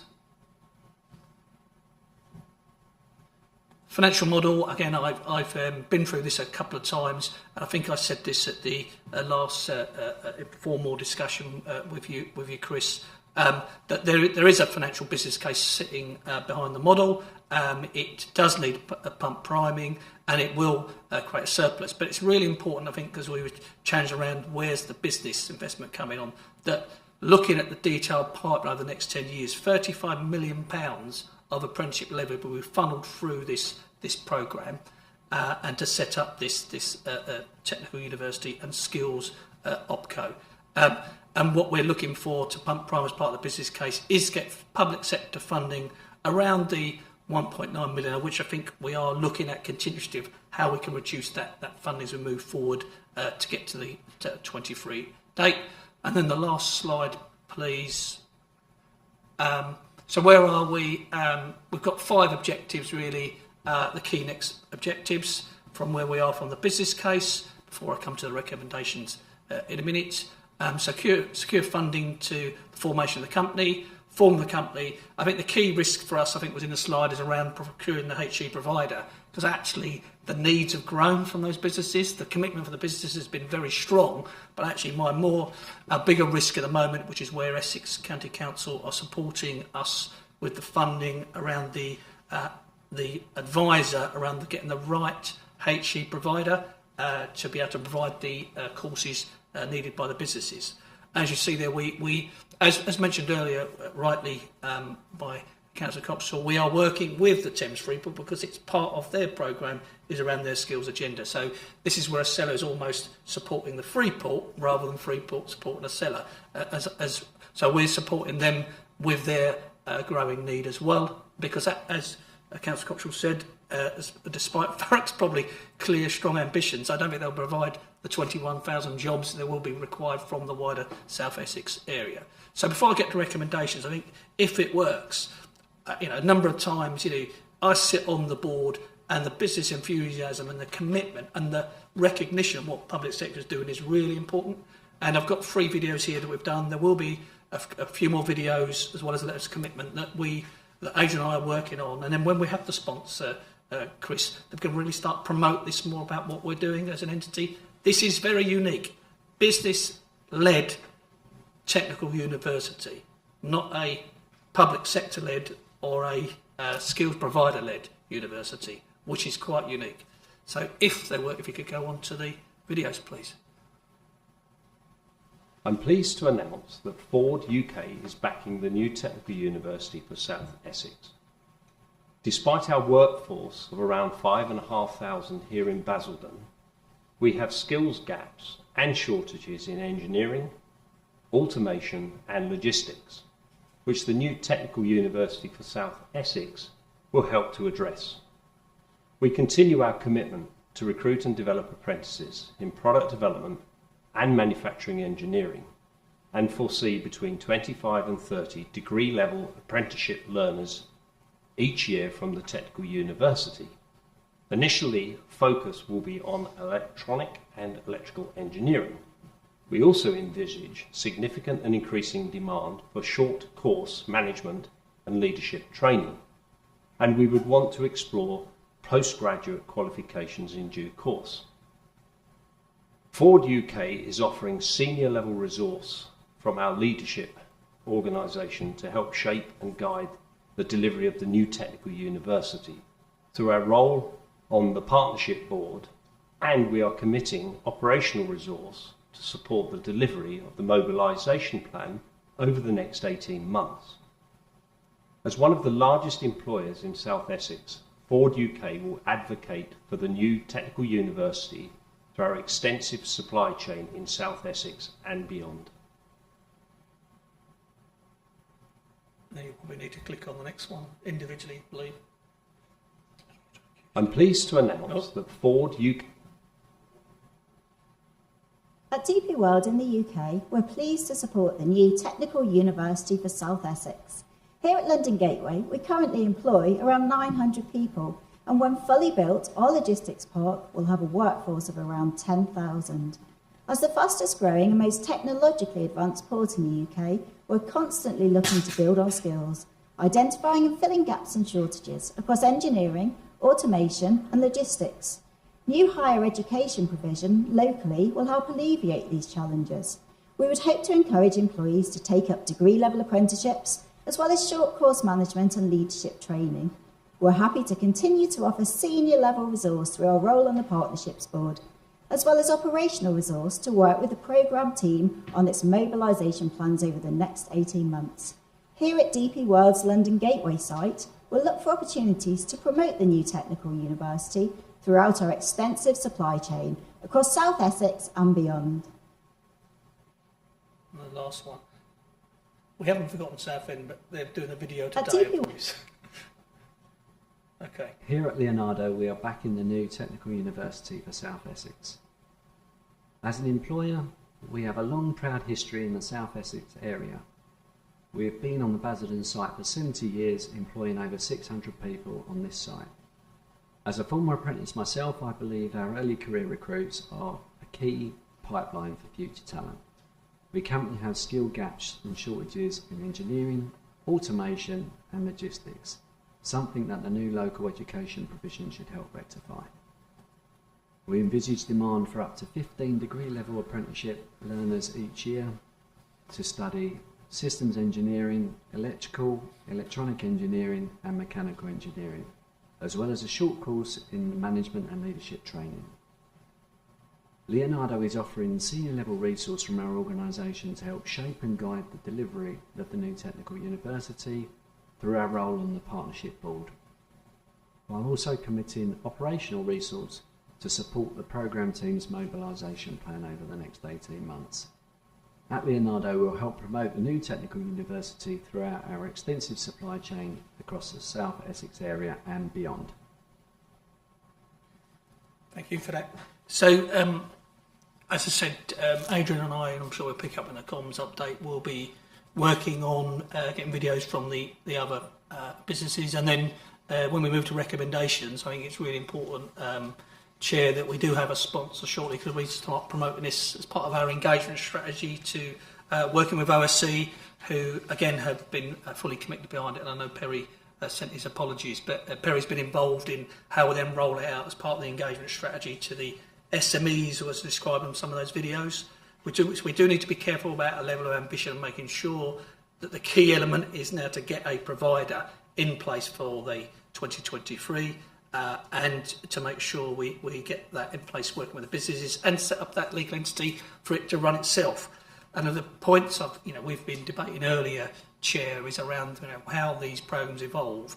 We are hopeful that post-October that we step back. It has been driven by the businesses who chair that board, which will be set up hopefully by Pinson's, and then we evolve the programme to that much wider skills need, and we start developing through that OPCO, which is driven by businesses and their commitment. And I would have to say on behalf of Fords, their commitment, they are happy to lead the ball, but don't want it to be seen as a Fords-driven organisation. They want to do it for the wider benefit of the SMEs of the area. So it's really moving at pace. We are seeking endorsement, obviously, from members here to move to the next level, and as well as the funding from OSC and Essex County Council to help, we're looking for a further 60k for the two key roles described within the highlight report. But happy to take any questions.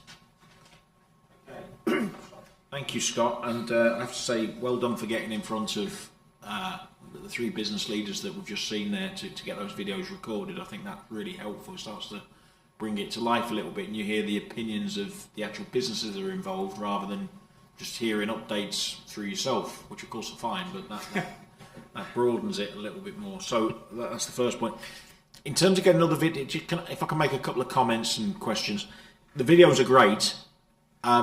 You want to get some more videos, I heard you say, I think. My observation would be, some of them, it's largely scripted, you can see that and you hear that, so they tend to be a bit repetitive.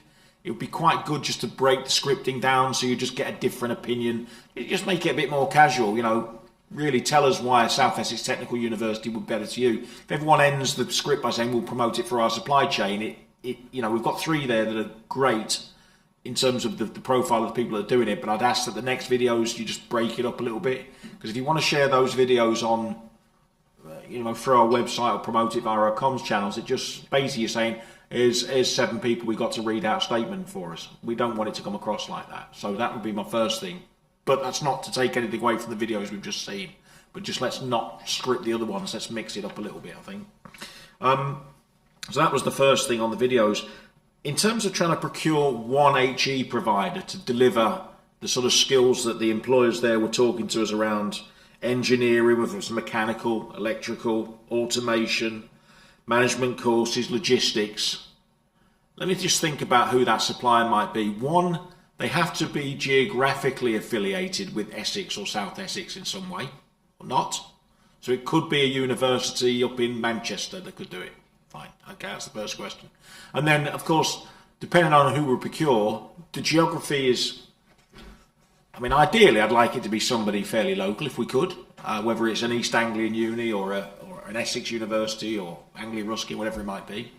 But then the ultimate question is, can we procure one person that can deliver all of those things for the partners, for the employers? Because if we can't, then clearly that rules you out no matter where we are. If it happens to be, so be it, the university in Aberdeen can deliver all of those requirements to a high standard, then that's what we do. We go with Aberdeen. But what's the question, I suppose, is have we got people coming forward into the procurement exercise that we feel confident will deliver that range of needs for those employers? Is it something one HE provider can do? There's another question. New partners coming in. So we've heard from Leonardo, Ford, DP World. There's a couple of others you mentioned in the report that are coming in. Are we still open to other employers of a reasonable significance coming forward saying, actually, really like the idea of this, we need these skills? Jonathan and I were with an employer in South Essex yesterday, Perry. They're a global business. They turn over, I can't remember the money, I think they turn over about $2 billion a year globally. And we shared with them a bit about ASELA and South Essex and the technical uni piece, and they said, we just absolutely love the idea that you are creating courses what based on what employers need, because they've gone down that whole channel of we need carpenters, we need this. What college do we go to get the guys on apprenticeship? So they absolutely love the concept. And, so there's potentially someone else willing to come alongside and record a video and say how fantastic the idea is and maybe even partner into that. So how open are we to other partners coming in and joining this sort of growing public-private sort of approach to delivering SETU? Thanks, Scott. To your first point, we'll make note of your points raised all about the comms. I agree with you. We were wanting to bring them forward, particularly for this board meeting, but we do recognise that when I looked at them, luckily you didn't see my one. I'm sure it was even worse than those three, Chris. So, but we want to start to promoting what it is because everyone keeps talking about it now. So this is the start of the engagement strategy, which I'm sure Adrian will talk more about.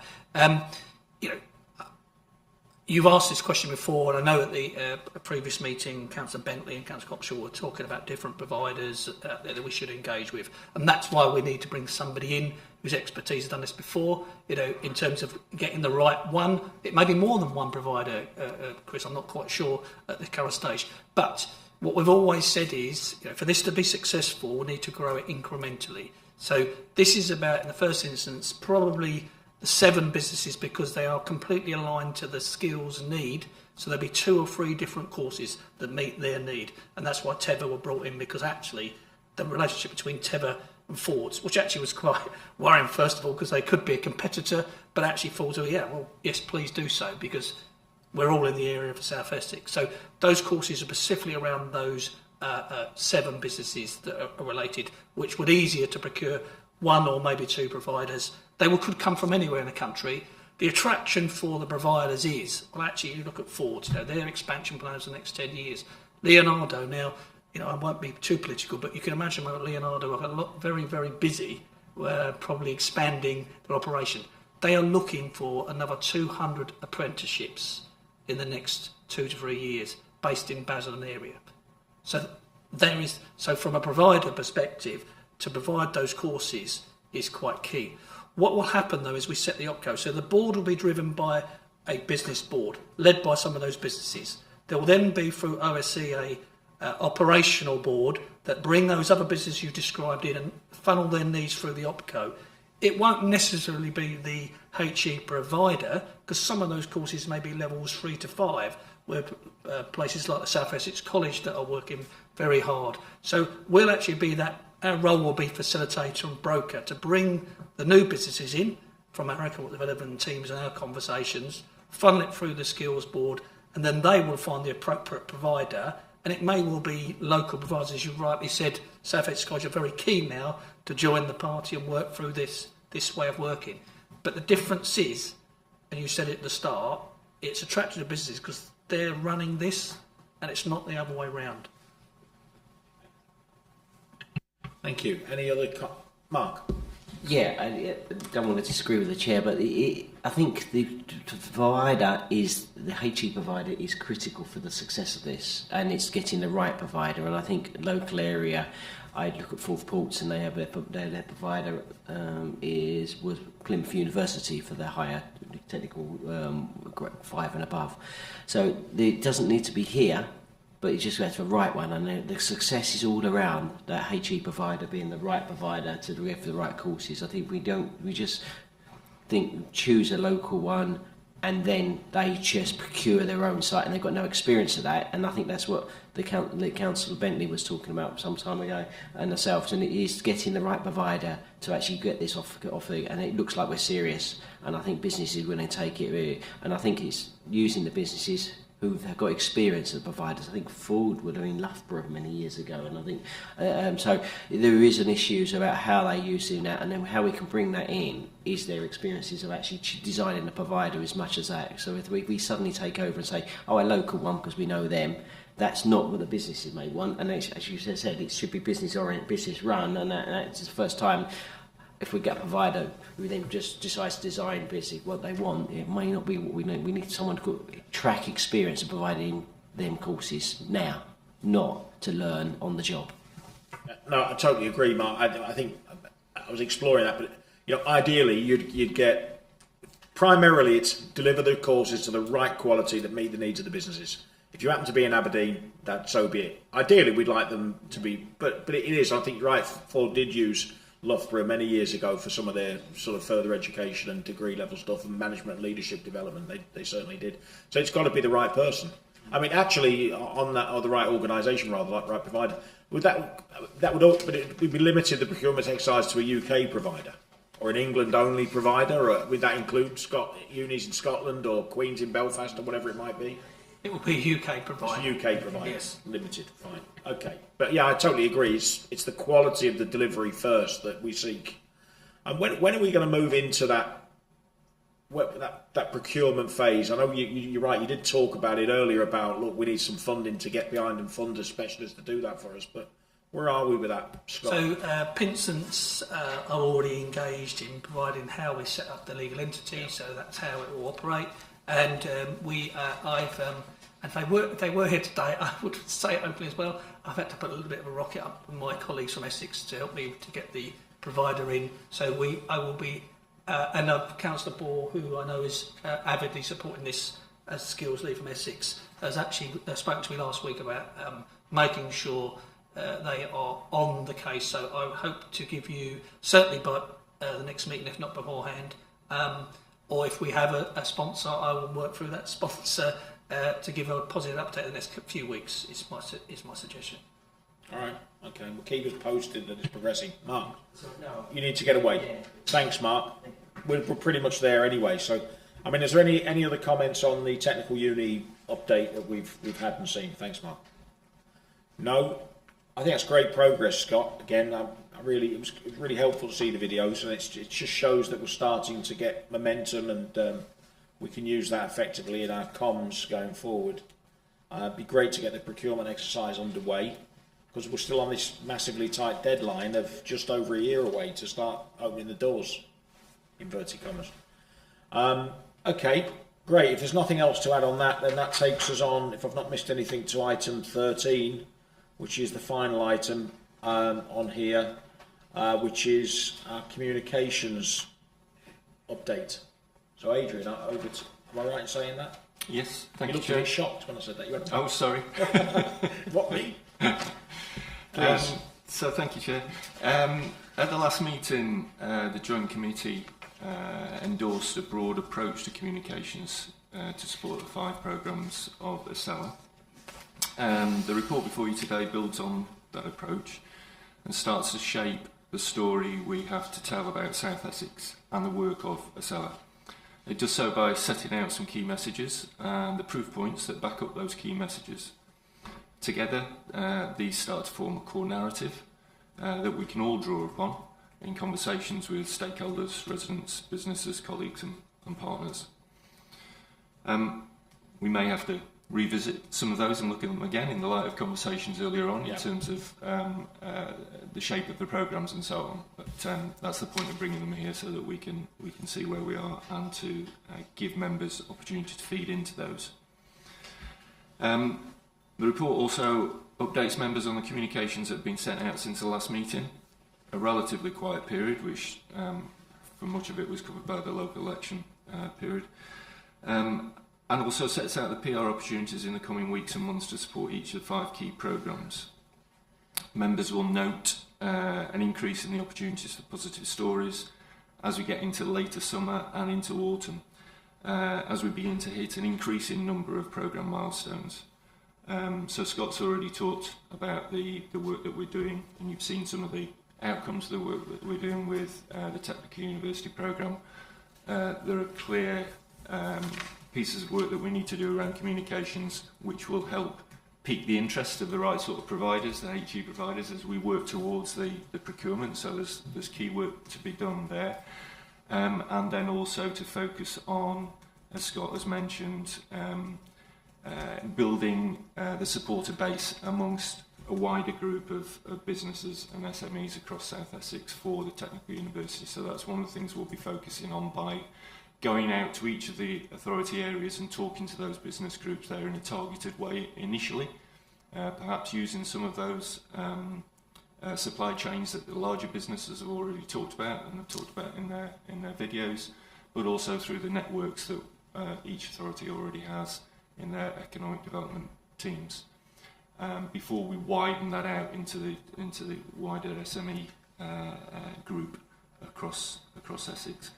And I think also it's probably worth mentioning some of the PR opportunities again, which were touched on earlier by Jonathan in the digital programme and yourself, Chair, particularly as we get to that milestone of the procurement and the lighting of the infrastructure and the difference that will then start to make across some of those public and community sites. To talk more about some of the market engagement and the investment that is going in through some of our local providers, and also the really exciting project that's happening in Thurrock across the sheltered housing sites. So as we start to get some results of that, and we can start to see some of the ways and creative ways in which those units are using their larger screens, whether that's being shared yoga sessions, or exercise sessions across different sites, or in one go across the sheltered housing. I think there's going to be some really nice positive stories coming out of that, which will also then pave the way for that sort of model to be rolled across other authorities within the ASELA partnership. Happy to take any questions, Chair. Has anyone any questions on sort of the comms that we've covered over the last period, and looking at the comms plan going forward? Anything on that? That news, Lynn, that you announced earlier, that exciting news, that came in the last day or so. So that won't be yesterday, on this before. Chair, and we're what's the expression? We can't promote it until Monday. Oh, it's embargoed. It's embargoed That's the till word I was Monday. trying to think of. Yeah, but we'll hit the go. Fine, Yeah. but the reason, because it's such new news, that's not actually on this plan, is it? No, that's right. That's separate to the RTPI one and stuff like that. Yeah, that's right, Chair. All right. What was I going to ask? You? There was that. Look, we're starting to build momentum. There are a couple of things that we said last time were just poised, ready to happen. Some things are being held up that are, until they happen, we can't sort of put some news out there. The videos that we've got, is there a plan to put those on the website, or what would we do? Yeah, so once we've got the videos from all of the private sector sponsors, they'll go on our website and we'll start to use them on social media. I think they'll be less repetitive than perhaps seen here, because you saw 3 in a row. We plan to use them individually. Yeah, mix them up. Just so we've got more content going out regularly through our social media channels. Have we got an update in here, on our social media followers and growth, whether it's LinkedIn or Instagram or whatever we're using? There is an update in the report, Chair. Sorry, I'm looking. Which you can see our website has had a very significant uptick Where in are we? terms of users What paragraph and sessions. are we in? Sorry, I'm so on paragraph 5. Channels update, there we are. Yep. Sorry. Top of page 58. Yep. Yeah. And then again, I think partly we are slowly building the number of followers on LinkedIn and Twitter.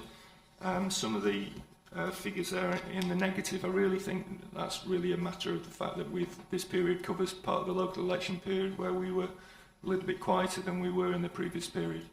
But I would hope to see that those figures improving significantly over the next few months. Okay, fine. Is there anything in the room that people think that that's missing from this forward plan that we should be thinking about communicating or doing differently or driving forward? Is there anything missing from this plan, or do you think Adrian's got everything covered? Andrew, sorry, then Dave. Yeah. So yeah, I just wonder whether or not it's something that we're exploring in Basildon. Of course, we are human beings at the end of the day, and ASELA shouldn't just be a faceless organisation. We've got a message here which is quite clear. You've got some very erudite and dynamic chair and vice chair. I just wonder whether a video where they actually say what they're about and what ASELA is about, and give their personal take on what ASELA is, and when we actually roll out the 5 work streams for the lead on each of those, to do a little mini presentation, say these are the focuses of ASELA, this is what we're going to be working on, this is how we see it. It just humanises ASELA and actually adds that extra little bit of depth. Totally agree. I think we should. On one condition, that I introduce Simon as my dad when he comes to the next video. And I brought my dad along. No, I agree. We should humanise it a little bit, and make the whole members of the committee less faceless. We should do that. I totally agree. And let's Adrian, let's see if we can work that up We've done that before. You've clearly done it. You've got the resource to do it for the forward video, etc. Okay, so if there's nothing else to add on that, the meeting's closed. But I just want to mention AOB. It's not. Oh, sorry, Dave. Sorry, Dave. We're in your house as well. Well, Chairman, it was only a general question, really. As a new member of this group, is the one thing I've always been keen on is communication, and I've got to say, all the years I've been on the council, too many really, is that organisations don't seem to be very good at it, connecting to the right people they're trying to connect to.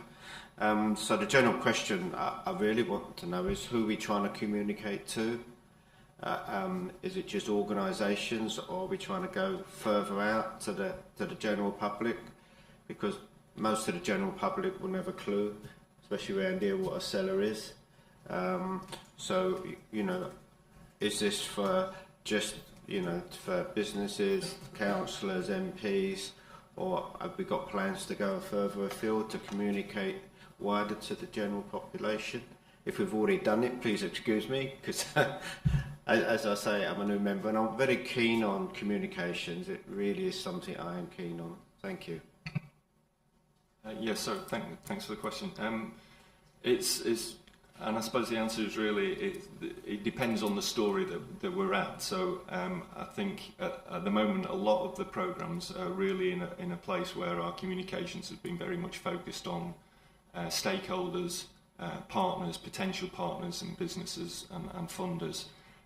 As we reach different milestones in different projects, then it will become more appropriate that we widen that communication where we've got tangible benefits that people can see and can feel. Then we can talk to the wider resident population, for example. Technical university is something that we particularly want to get out to a wider group of businesses. So each story will have its own audiences and purposes at different stages as we evolve through the programme. So I hope that makes sense and is helpful.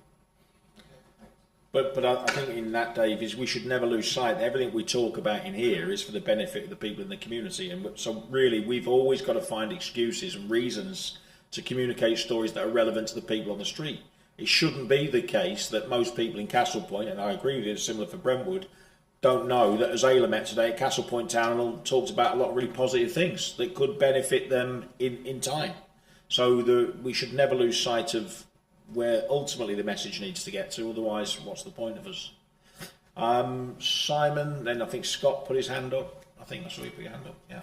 Yeah, I certainly go along with the points on it depends what parts of the programme you're delivering as to the relative interest from certain sectors of the community. Totally agree with you, Dave, in terms of we've always got to be aware of our communication. But the thing that pleased me was that ASELA Digital was a brand. A lot of people didn't know what ASELA stood for. They knew what digital was trying to achieve, but when you talk to some of the parishes, you talk to some of the community halls, ASELA Digital. So there was a branding associated with it, but it is about getting our name out there.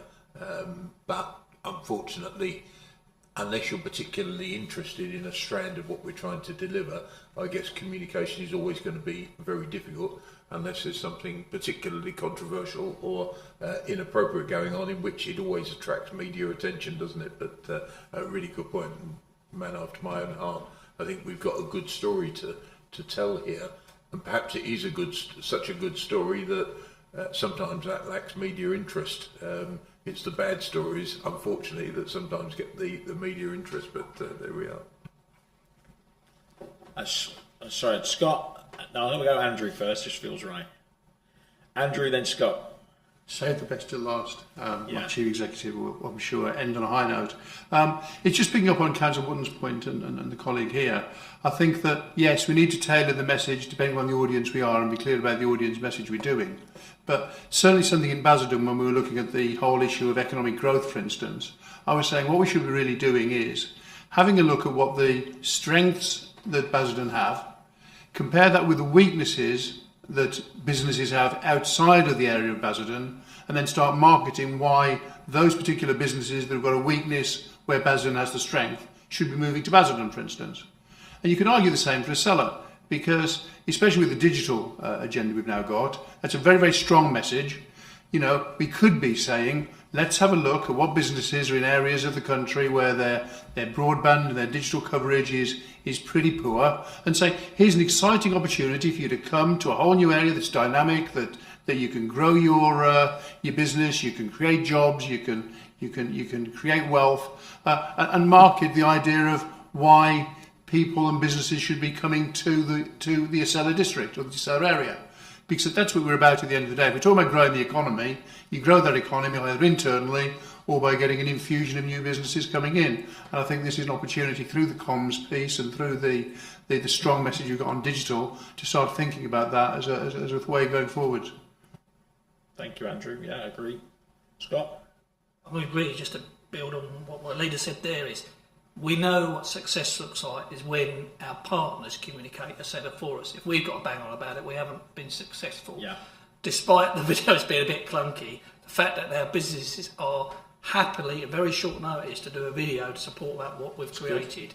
And even as we move forward, as an example on the skills programme, is we know success looks like when schools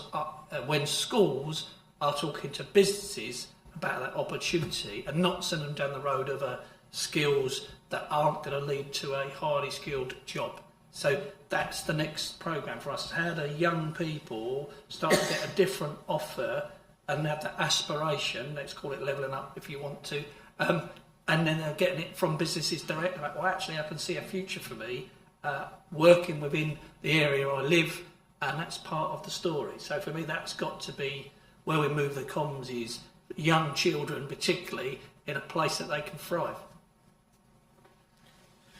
Thank you, Scott. The other final comment on procurement, I'll wrap it up, comms, and I'll wrap us up, is what we should start to do, and we did it in the last month or so, that you'll notice is, you know, we are advocates for our communities, for the real people, Dave, the people who walk the streets, live and work in the place.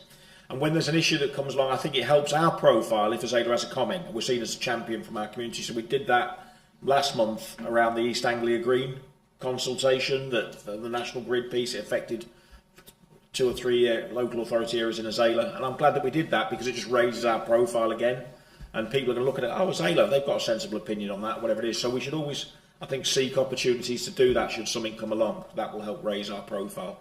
You know, we are a body of people that represents our communities, so we should seek to do that wherever possible. Adrian. Stephen. Sorry, Chris. Does that mean we're going to issue some press releases after this meeting? It depends what the stories are that we feel are arising from this meeting, I guess. I don't know. Some of the things, I think, if you look at the forward plan, item 6 on page 58, we've got a plan to release. Some of the stuff is held up, as we've discussed in this meeting. I don't want to release a press release going, ASELA, thoroughly cheesed off with Homes England for not bringing the cash forward or whatever. I wasn't advocating everything from the meeting. I was just advocating perhaps one or two. Is there some, I mean, look, I'm open to suggestions. If there's something we can take away from this, then absolutely, Stephen, we should try and do it. I'm just not sure what the takeaway is that's newsworthy as such at this stage. But Adrian and I, if you want to have a conversation afterwards, have you got any thoughts about? So there will be a report that goes on the website. Yes. About the meeting, and the meeting is certainly publicised through our comms channels. In terms of specific news items and newsworthy pieces coming out of the meeting, then that's something we can have a conversation about. Obviously, there is one that I am preparing on the award yes, of course. Nomination that we have discussed as part of the meeting. Okay. Let me wrap us up. Andrew, do you just want to comment on comms again, or? Yeah, just on comms. Technical University gathers momentum. Key employers put their stake behind the prospect. Request to call to arms for an HE provider is now out there. Expression of interest, etc., etc. Great, totally love that enthusiasm. So let's wrap it up. The only thing I'll just add at the end is last week I attended. I can't remember the name of the blooming thing. Healthcare Partnership I can't remember what they call it now. Integrated care. Integrated care, too many acronyms, and that's one of their problems. Integrated Care Partnership. What was interesting about what they're seeing is that obviously they want to work close with local authorities. The Mid and South Essex, we as a geography cover about 2/3 of their geography. And the big determinants for them, which is in their sort of ambitions, you'll see are determinant of good health outcomes around good, healthy, vibrant economy, jobs, skills, housing. This is all the stuff that we're doing. So I do think that I'd like to introduce them to ASELA, and we need to think about how ASELA, I think, is represented in that partnership as well. So I want to have that conversation with them. We all will be represented as individual local authorities because we all have our individual sort of axes to grind or whatever, or ambitions for our own immediate places. But ASELA needs to think about that as well and how we integrate with them. So I'd like to, Lynn and I have discussed it, but get Joe Cripps and maybe to come along in September and we take an item on the agenda just to discuss that and have a think about how we can, ASELA can be represented in that partnership, if that's okay. Because massive overlap in terms of what we're doing and what their ambition is. All right? Good. Other than that, thank you very much. Thank you to all the officers that pulled reports together. Thank you for the support, Stephen, that you've given, and everybody else who's played a part. So declare the meeting closed and we'll go on to the next thing. Thank you.